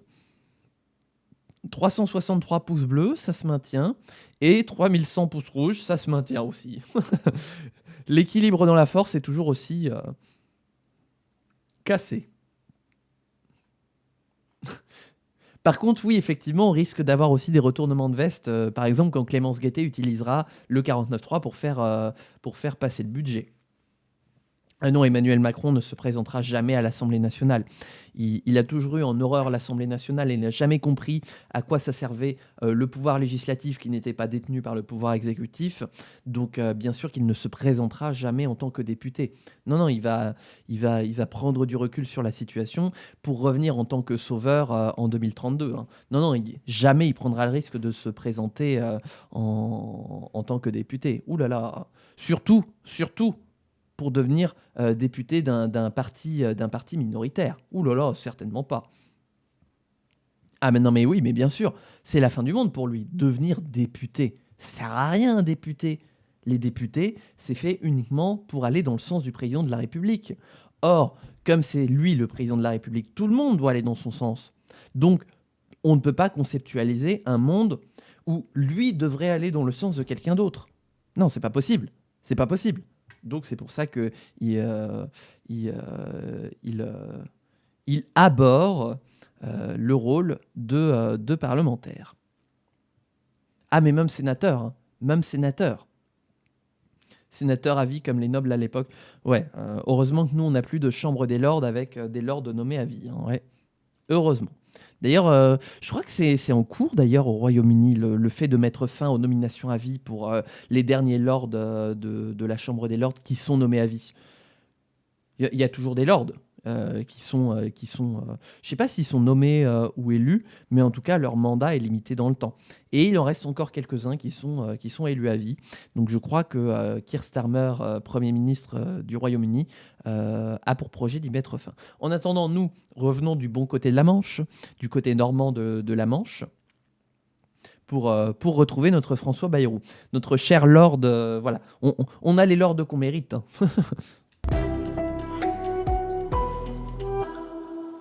Bonjour à tous. Ah mais je crois qu'il s'est définitivement fixé dans le bureau de Christelle. À chaque fois, vous aurez remarqué, à chaque fois il pivote le bureau de 4 degrés supplémentaires. Hein. Je me suis engagé à répondre à toutes les questions et vous avez très nombreux posé des questions et fait des suggestions. Est-ce que vous croyez qu'il va faire une FAQ? Oh, c'est la vidéo FAQ. On en fait tous à un moment des vidéos FAQ. Moi aussi, ça viendra d'ailleurs. N'hésitez pas à commencer vos questions pour la FAQ, hein, bien sûr. Mais voilà, ça y est, c'est parti. Il va prendre des commentaires YouTube, faire, vous savez, un petit patchwork des commentaires YouTube. Bien sûr, des commentaires les plus constructifs, hein, c'est-à-dire démissionne, c'est-à-dire ta réforme, on n'en veut pas. Voilà, et il va y répondre. Ça y est, là, on peut le dire. C'est le moment de vérité. Il va enfin faire face à ce que les Françaises et les Français demandent de lui. Ça y est, on y est. Le moment de vérité. C'est sur l'application Agora que vous pouvez télécharger et sur l'adresse internet qui s'affiche en bas de votre écran. Je suis deg, il n'y a pas d'opération sponsor NordVPN. La proposition qui a été faite le plus souvent, c'est pour répondre à cette crise, il faut toucher aux privilèges, entre guillemets, ou aux avantages des responsables politiques, des parlementaires ou des membres du gouvernement. Alors ça, c'est intéressant parce que du coup, j'étais en mode très second degré, en mode il va jamais répondre aux vraies questions des commentaires. Putain, il est en train de le faire. Alors, Metavi qui va descendre ça bien comme il faut parce que toucher à ses privilèges en tant que Premier ministre, certainement pas. Mais n'empêche que, il prend des questions qui ne vont pas dans son sens. François Bayrou, voilà, merci François de faire un pas supplémentaire dans notre direction. Merci à toi d'affronter le courroux des Françaises et des Français.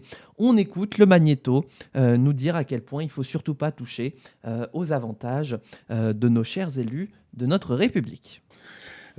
Et donc je prends très au sérieux cette question. C'est peut-être ça la solution, petit OP NordVPN. Merci à NordVPN qui nous permet de rééquilibrer le budget en 2025. T'imagines l'OP à 44 milliards. Ah franchement.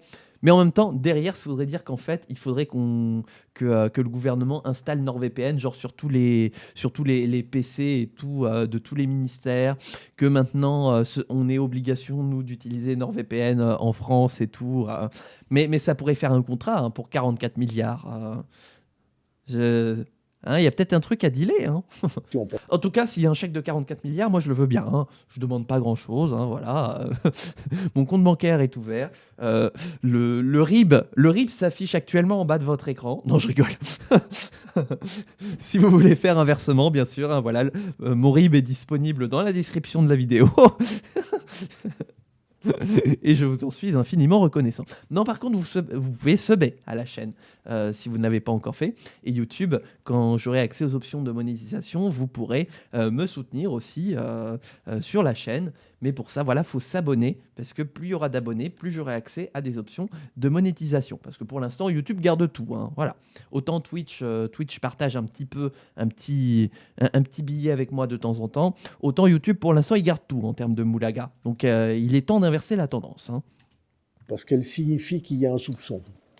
Les Français, pour beaucoup d'entre eux, en sont venus à penser que les politiques s'en mettaient plein les poches, qu'ils profitaient de la situation, que c'était une gabegie d'argent public. Il faut éclaircir tout ça. Ah merde, comment est-ce qu'on en est arrivé là? Oh, franchement, mais oh là là, c'est fou, Comment est-ce qu'on en est arrivé là? Que les Français doutent de leur classe politique. C'est triste, quand même. D'ailleurs, premier degré, c'est triste. J'aimerais avoir une classe politique dans laquelle on puisse avoir confiance, dans l'idée d'avoir des candidats qui nous représentent et qui soient responsables, et surtout qui soient responsables de leurs actions. C'est-à-dire que quand ils merdent, ils nous disent droit dans les yeux, bon, effectivement, j'ai merdé, je vous propose de clarifier la situation, et que si jamais on me reprend dans le pot de confiture, eh bien, ça n'arrivera plus, je démissionnerai, je mettrai fin à tout engagement politique, et je méditerai tout seul dans mon coin, roulé en boule, des conséquences de ce qu'il m'a fait, enfin de ce que j'ai fait. Voilà. Ce serait bien une classe politique comme ça. Ça réglerait pas tous les problèmes, mais en tout cas, on aurait beaucoup plus confiance. Est-ce qu'il y a, pour les parlementaires ou responsables politiques français, des situations d'avantages indus, excessifs, inacceptables? Il faut qu'on mette ça au point. Alors, en plus, c'est très curieux de dire justement les mots indu, excessif, inacceptable.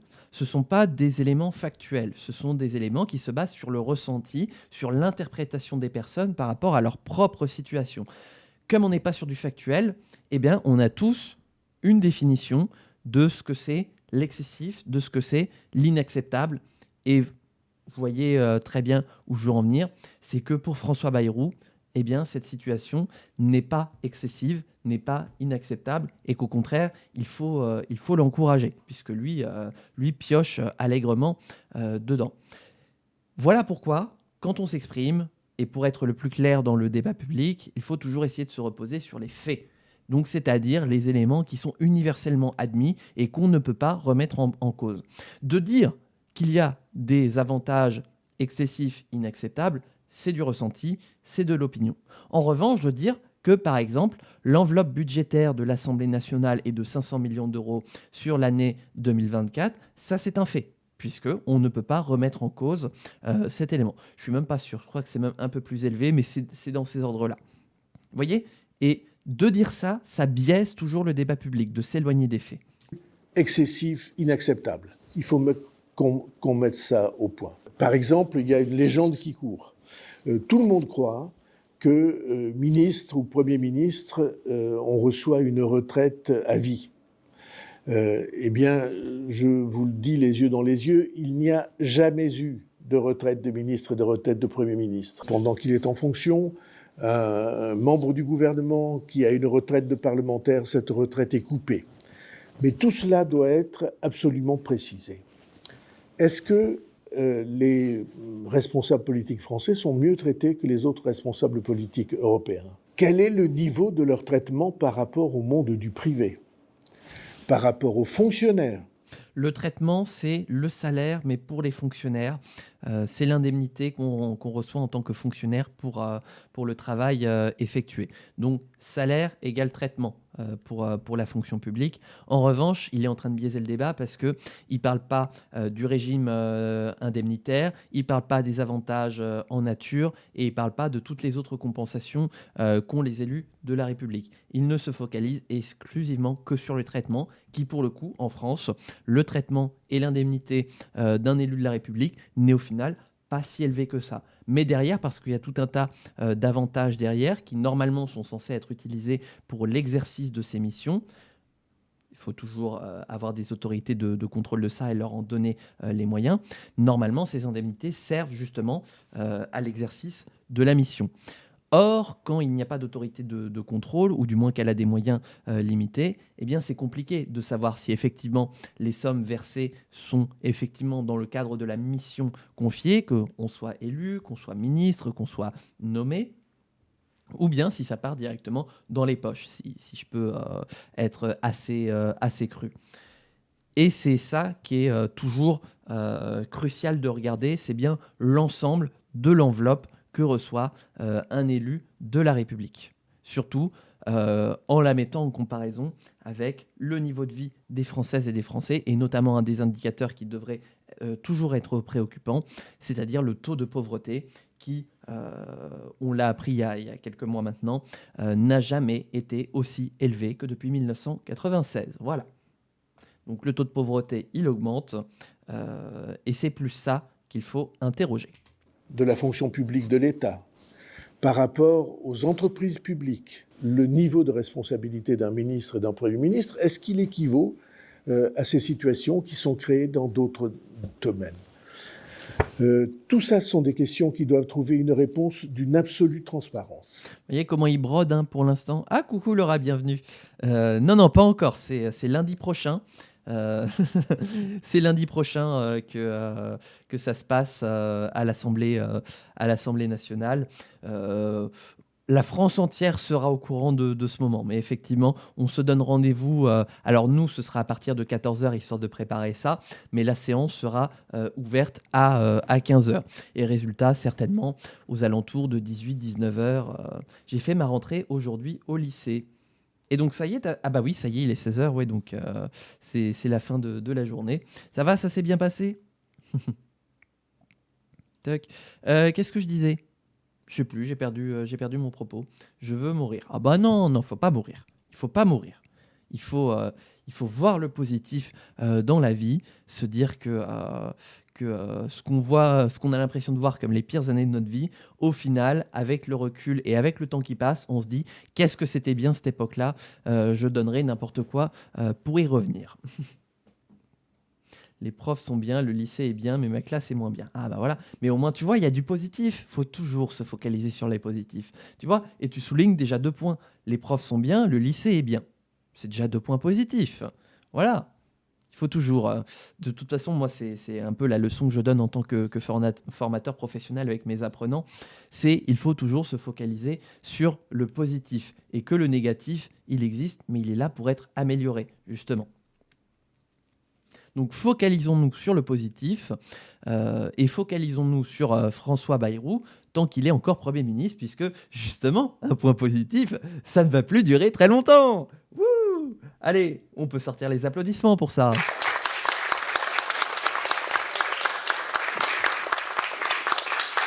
Toujours voir le positif. Allez, on peut même ouvrir le champagne. Allez, on reprend. Et je propose, pour que ce soit le cas, de confier à une personnalité indiscutable, je crois au-dessus de tout soupçon, Oula.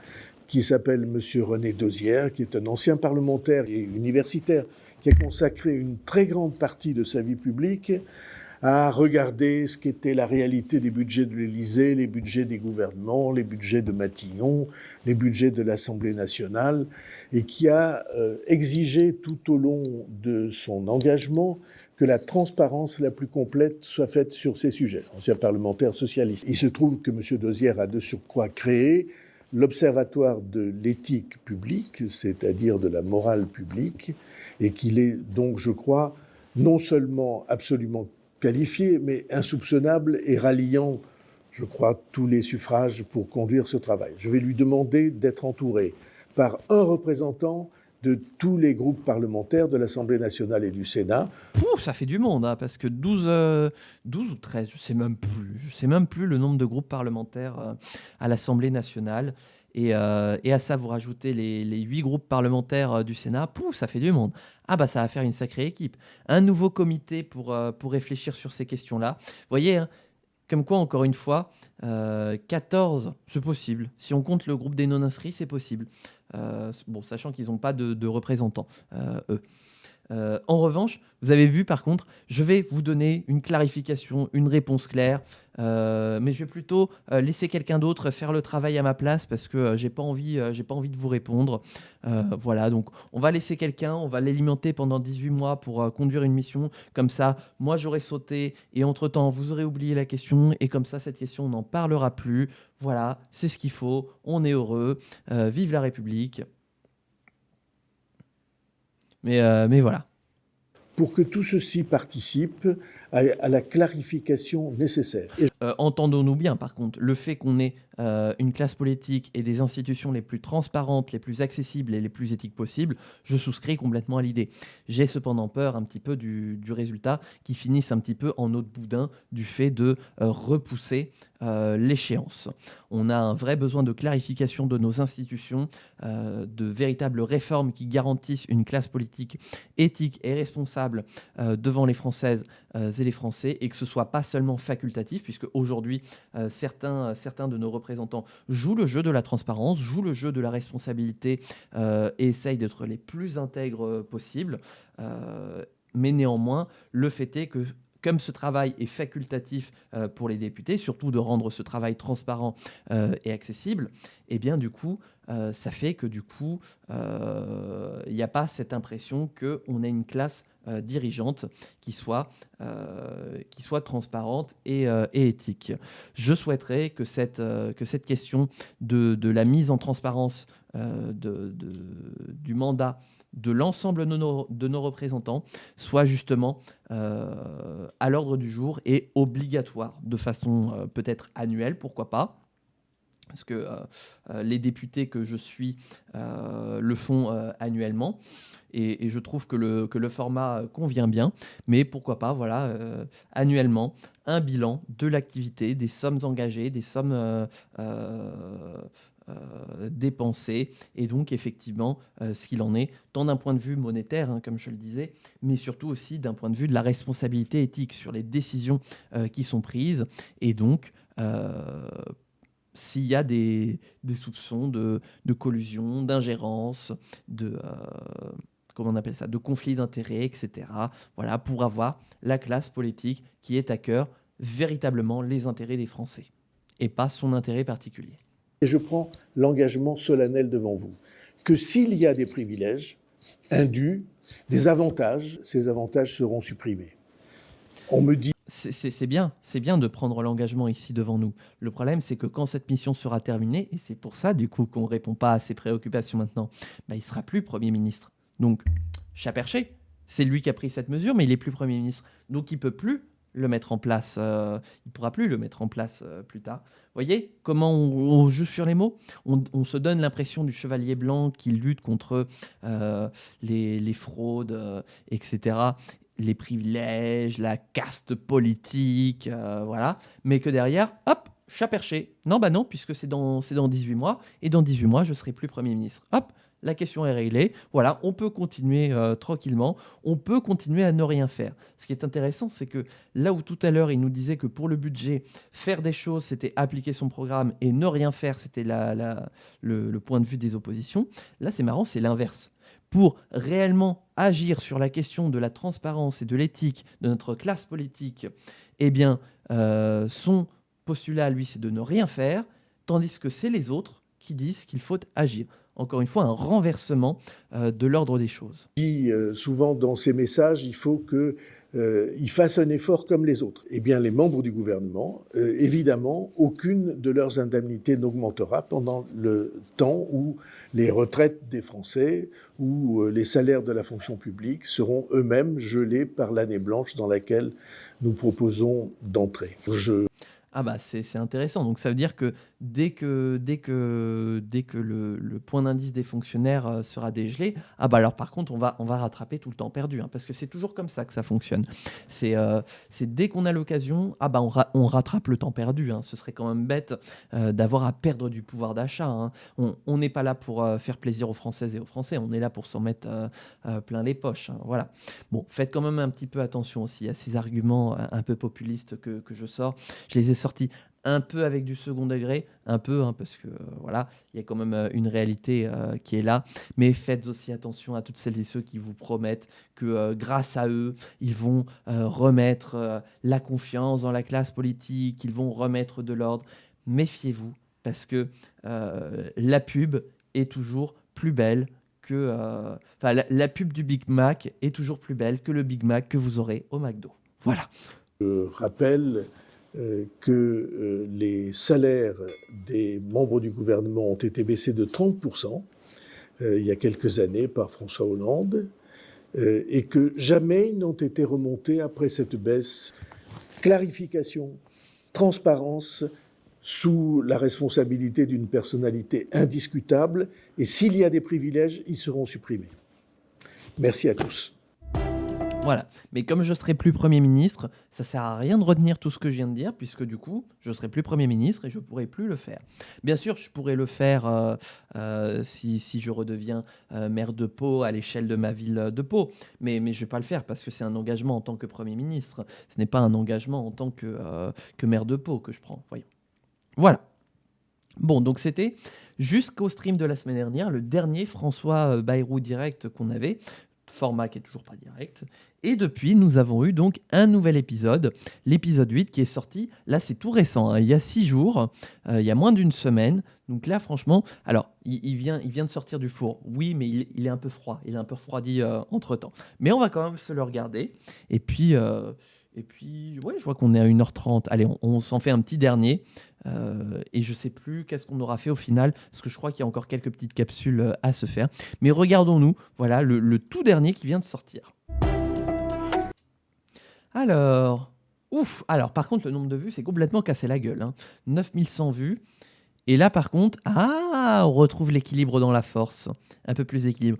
289 pouces bleus, donc un peu moins que d'habitude.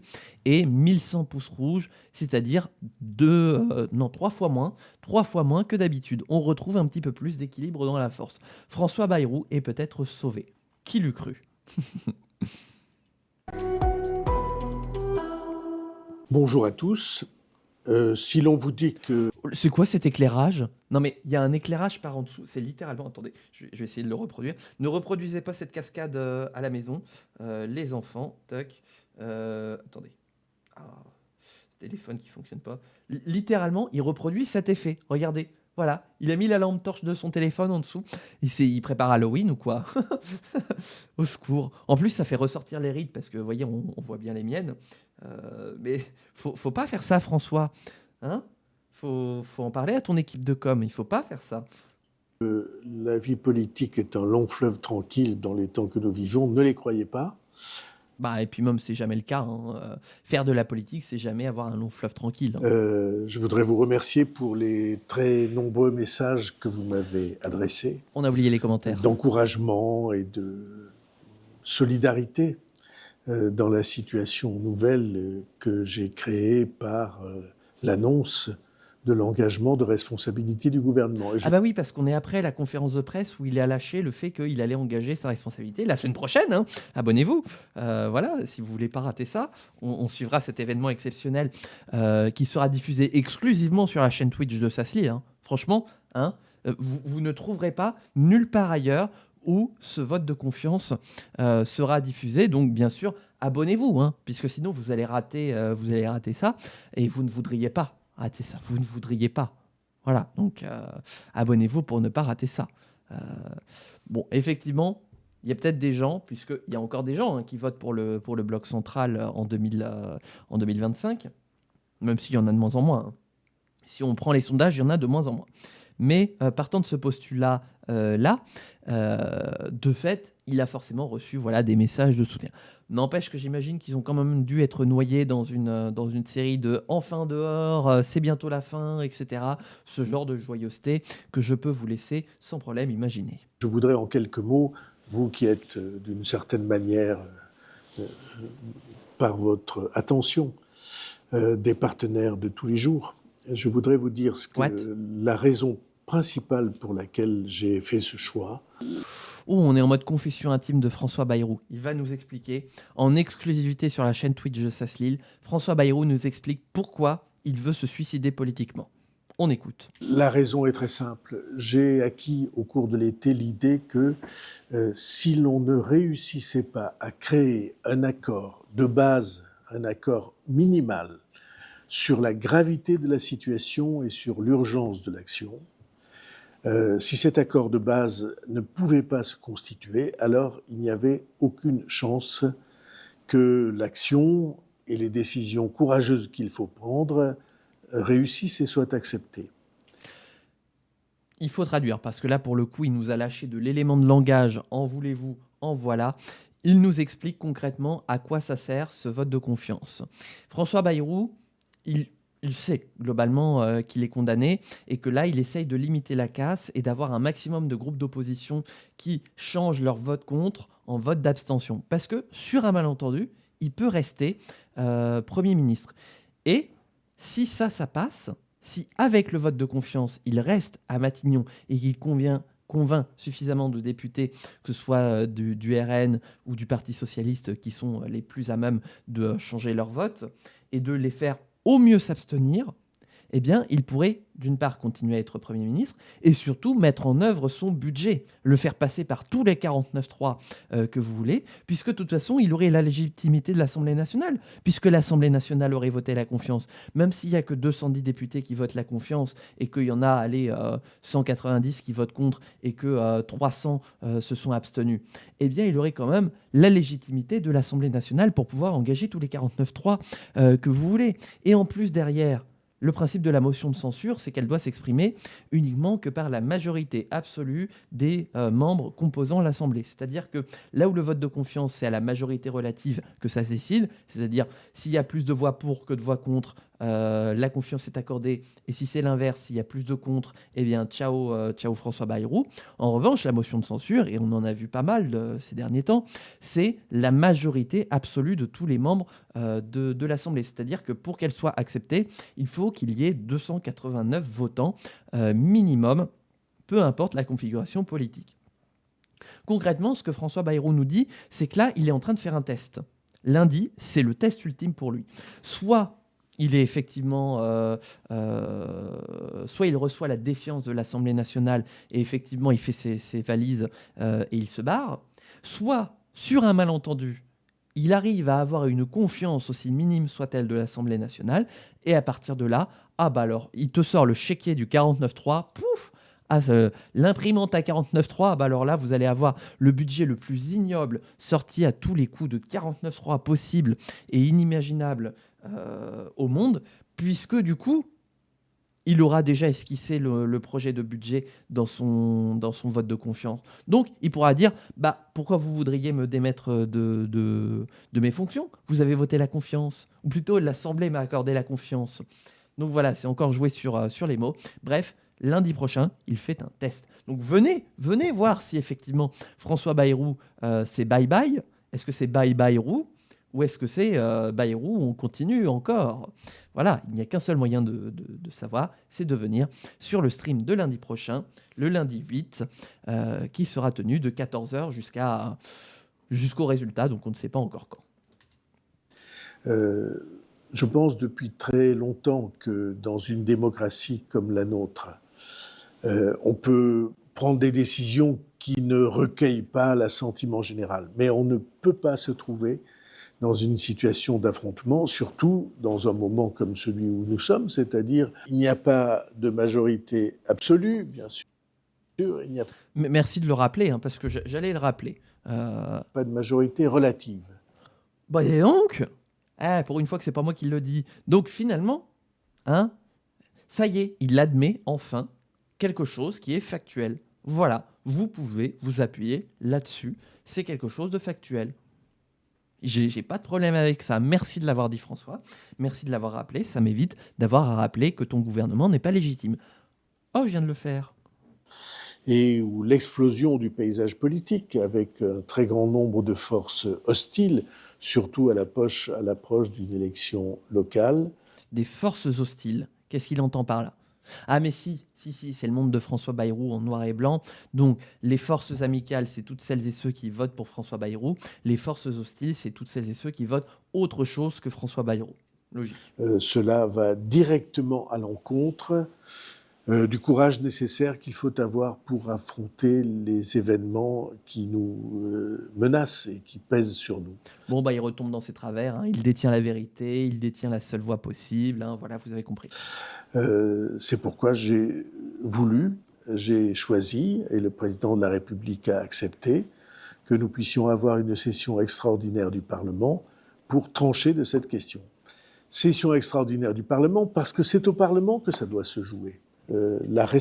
Oui, là-dessus, je suis d'accord, puisque c'est effectivement ce que précise la Constitution, qui précise bien que si le président de la République est au-dessus des institutions, mais néanmoins doit garantir leur fonctionnement, eh bien, le rôle du gouvernement, c'est de rendre des comptes à l'Assemblée nationale, qui peut à tout moment mettre fin à la mission confiée au gouvernement par le vote de confiance ou la motion de censure. Tout à fait, c'est une lecture classique de la Constitution de la Ve République. La responsabilité qui est la nôtre, elle est très importante. C'est la responsabilité pour les générations qui viennent. C'est la responsabilité, je l'ai dit dans l'intervention, c'est la responsabilité pour nos enfants. Si nous ne sommes pas capables d'ouvrir les yeux, lucidement de dire notre pays ne peut pas se laisser aller comme il se laisse aller et on ne peut pas surcharger les enfants qui viennent et les travailleurs d'aujourd'hui d'un poids qu'il serait impossible à porter parce qu'une dette de milliers de milliards, c'est impossible à porter. Bref, je ne vais pas redire tout ce que j'ai déjà dit parce qu'on a déjà fait 3 FB directs là-dessus. Allez voir ma première VOD où là, pour le coup, je rentre dans le détail en long, en large et en travers. Et vous aurez toutes les explications que vous voulez sur la vacuité de l'urgence de la situation. Et si on ne voit pas la gravité du risque et du danger qui nous menace, si on ne voit pas ce que les pays qui nous entourent ont été obligés de faire, alors on trahit la mission qui est la nôtre, qui est une mission d'intérêt général et de protection des plus faibles. Parce que quand il y a crise, c'est toujours les plus faibles qui paient. Il y a des responsables qui veulent construire de toutes opinions. Et vous voyez que s'entendre sur ce constat minimal on ne peut pas continuer comme ça, qu'il faut faire quelque chose et que ce quelque chose doit nous conduire à un rééquilibrage qui fera que nous serons respectés parmi les pays. Si on ne peut pas s'entendre là-dessus, alors il est impossible d'agir. Alors le choix, tout le monde croit qu'il appartient aux partis politiques. Et il appartient à vous. Il appartient à celles qui disent quand même il faut qu'on convainque les responsables politiques de ne pas aller dans ce sens. Ah, de voter la confiance, tu veux dire? Non, parce que tu vois, encore une fois, le fait de ne pas s'appuyer sur sur des faits, c'est que ces propos, on peut tout à fait les requalifier dans l'autre sens, puisque on se base sur du ressenti. Et donc, le ressenti est propre à chacune et chacun. Moi, si j'ai envie de dire l'inverse, que justement, il faut convaincre les responsables politiques de ne pas voter la confiance, bah tu vas faire quoi, François, hein? Tu vas me dire que je suis un dangereux terroriste intellectuel? T'as le droit, mais ça ne fera pas avancer le schmilblick. Voilà. Il faut qu'on fasse de toutes les manières entendre la conviction que la responsabilité, ce n'est pas un reniement. La responsabilité, c'est de dire tous ensemble, même si nous sommes en désaccord politique, tous ensemble, nous allons relever le pays. Voilà l'explication du choix et du moment que nous sommes en train de vivre et qui est tout à fait passionnant parce que la question, c'est la prise de conscience. Et sans prise de conscience, il n'y a pas de démocratie, il n'y a pas d'intérêt national et il n'y a pas de défi relevé pour l'avenir. Donc voilà, sans François Bayrou, il n'y a rien. La France n'existe plus. Dites-vous bien qu'avant François Bayrou, la France n'existait pas. Et c'est ce que je disais dans le réacte pédagogique, hein, voilà, de Pas comme Thielman. C'est que avant François Bayrou, il n'y avait rien. Ensuite, il y a eu une grande explosion sur la ville de Pau, qu'on appelle le Big Bang. François Bayrou est apparu et à partir de là, la France s'est construite, la France a été merveilleuse et à partir de ce moment-là, nous avons eu besoin de François Bayrou pour construire notre avenir. Vous trouvez ces propos déplacés? Vous trouvez que j'en fais trop? Dites-vous que François Bayrou fait exactement la même chose en disant que voilà, si on ne vote pas la confiance, il n'y aura plus rien. C'est exactement le genre d'exagération qu'est en train de faire François Bayrou. Voilà. Au même niveau, je viens de faire exactement au même niveau que François Bayrou. Merci à tous. Bah, merci à toi. Voilà. Bon. Allons faire un petit tour dans les commentaires. Ah merde, on a oublié l'épisode précédent aussi. Les incendiaires qui demandent aux pompiers de faire des efforts supplémentaires. Certes, je suis d'accord. Je vous invite à disserter sur cette citation. Ah, attention, un commentaire de texte. Vous avez 4 heures, pas le droit à la calculatrice. Écoutez bien le sujet. Écoutez bien le sujet.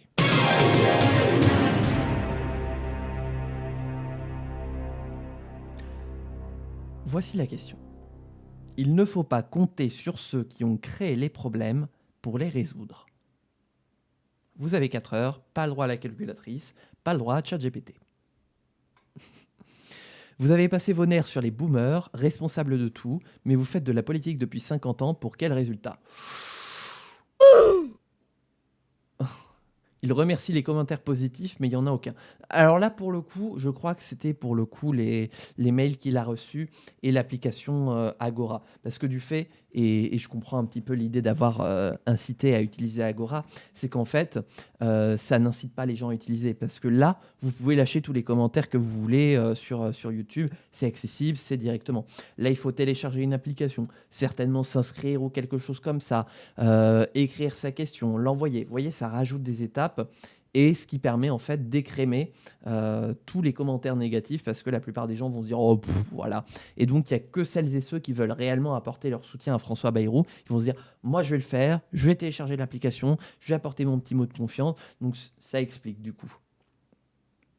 Monsieur le Premier ministre, la seule chose qui peut commencer à améliorer la vie des Français, c'est déjà votre départ le plus rapidement possible.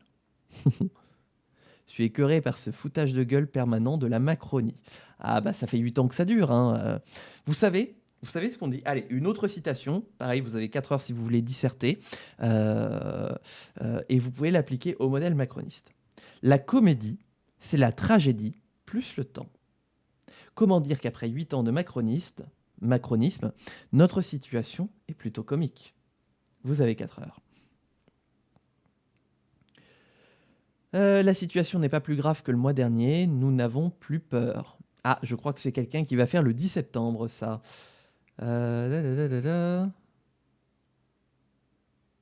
Ah, tiens, ça parle. Monsieur le Premier ministre, les nombreuses actions que nous avons menées depuis la création de l'association TUC, les oubliés de la retraite. Les TUC, c'est des emplois spécifiques, des espèces de contrats aidés, nous, qu'on a aujourd'hui, qui ont existé dans les années. Alors, je sais plus si c'était 70, 80 ou 90. Il faudrait que je retrouve mes mémoires dans lesquelles j'en avais entendu parler, qui se sont fait effectivement douiller là-dessus sur la retraite, puisque les personnes qui ont fait des contrats TUC n'ont pas eu de droit à la retraite. Nous ont permis d'obtenir la prise en compte des trimestres TUC qui étaient injustement oubliés pour le calcul de nos retraites. Voilà, donc ça c'est la mobilisation des Françaises et des Français qui a permis, pour celles et ceux qui ont été en contrat TUC, que leur trimestre soit considéré dans les retraites. Parce qu'avant, ils pouvaient se gratter. Dans le prolongement de cette première victoire, nous avons poursuivi notre mobilisation et nous avons saisi le Conseil d'État afin que ces trimestres soient aussi considérés comme cotisés pour que les personnes concernées puissent bénéficier du dispositif carrière longue. Ah bah oui, parce que du coup, pareil, carrière longue, vous pouvez vous gratter. Nous venons d'apprendre que suite à l'audience du 9 juillet dernier, le Conseil d'État a malheureusement rendu une décision négative à cette dernière revendication. Bien que cette décision soit une déception pour nous toutes et tous, elle ne marque pas la fin de notre combat. Au contraire, elle renforce notre détermination à continuer à défendre la justice sociale et les droits des oubliés de la retraite. Intéressant. Là, pour le coup, on a un vrai commentaire qui est vraiment constructif de quelqu'un qui se mobilise certainement pour ses droits, mais aussi les droits des autres, pour faire le bilan de ce qu'il en est. On apprend des choses et je leur souhaite bon courage à eux. Voilà. J'irai voir un petit peu cette association TUC, les oubliés de la retraite, parce que c'est un combat qui mérite d'être mené et si je peux les encourager d'une quelconque façon, eh bien, j'irai le faire. La dette, c'est Emmanuel Macron qui l'a fait. 171 réceptions à l'Élysée en 2023, plus d'une par jour ouvré, avec des dîners d'État jusqu'à 475 000 euros. Bref, bah ça c'était ce qu'il disait dans l'épisode 7. Voilà. Mais rassurez-vous, j'ai oublié comment il s'appelle, je crois que c'est Dosier, mais j'ai oublié son prénom, qui va s'en occuper. Hein. On aura une réponse en 18 mois de savoir si tout va bien. Voilà. Bon, bah on a bien avancé aujourd'hui. Du coup, on a fait tout ça, épisode 8, ta. Et bah finalement, on a tout fait. Après, on a de la com pour Chalon, mais on ne va pas s'infliger ça. Je n'ai pas envie de nous infliger ça. On est à 2 heures des VOD. Je trouve que c'est pas mal. J'ai envie de dire, pour l'instant, on va en terminer avec le React politique sur FB Direct. On aura peut-être du contenu supplémentaire. Peut-être que François Bayrou, youtubeur, va pouvoir alimenter sa chaîne avec de nouveaux contenus. Auquel cas, on pourra react au plaisir dessus. Et puis vous, si vous avez des idées de contenu sur lequel réagir, n'hésitez pas à nous les envoyer sur le serveur Discord notamment.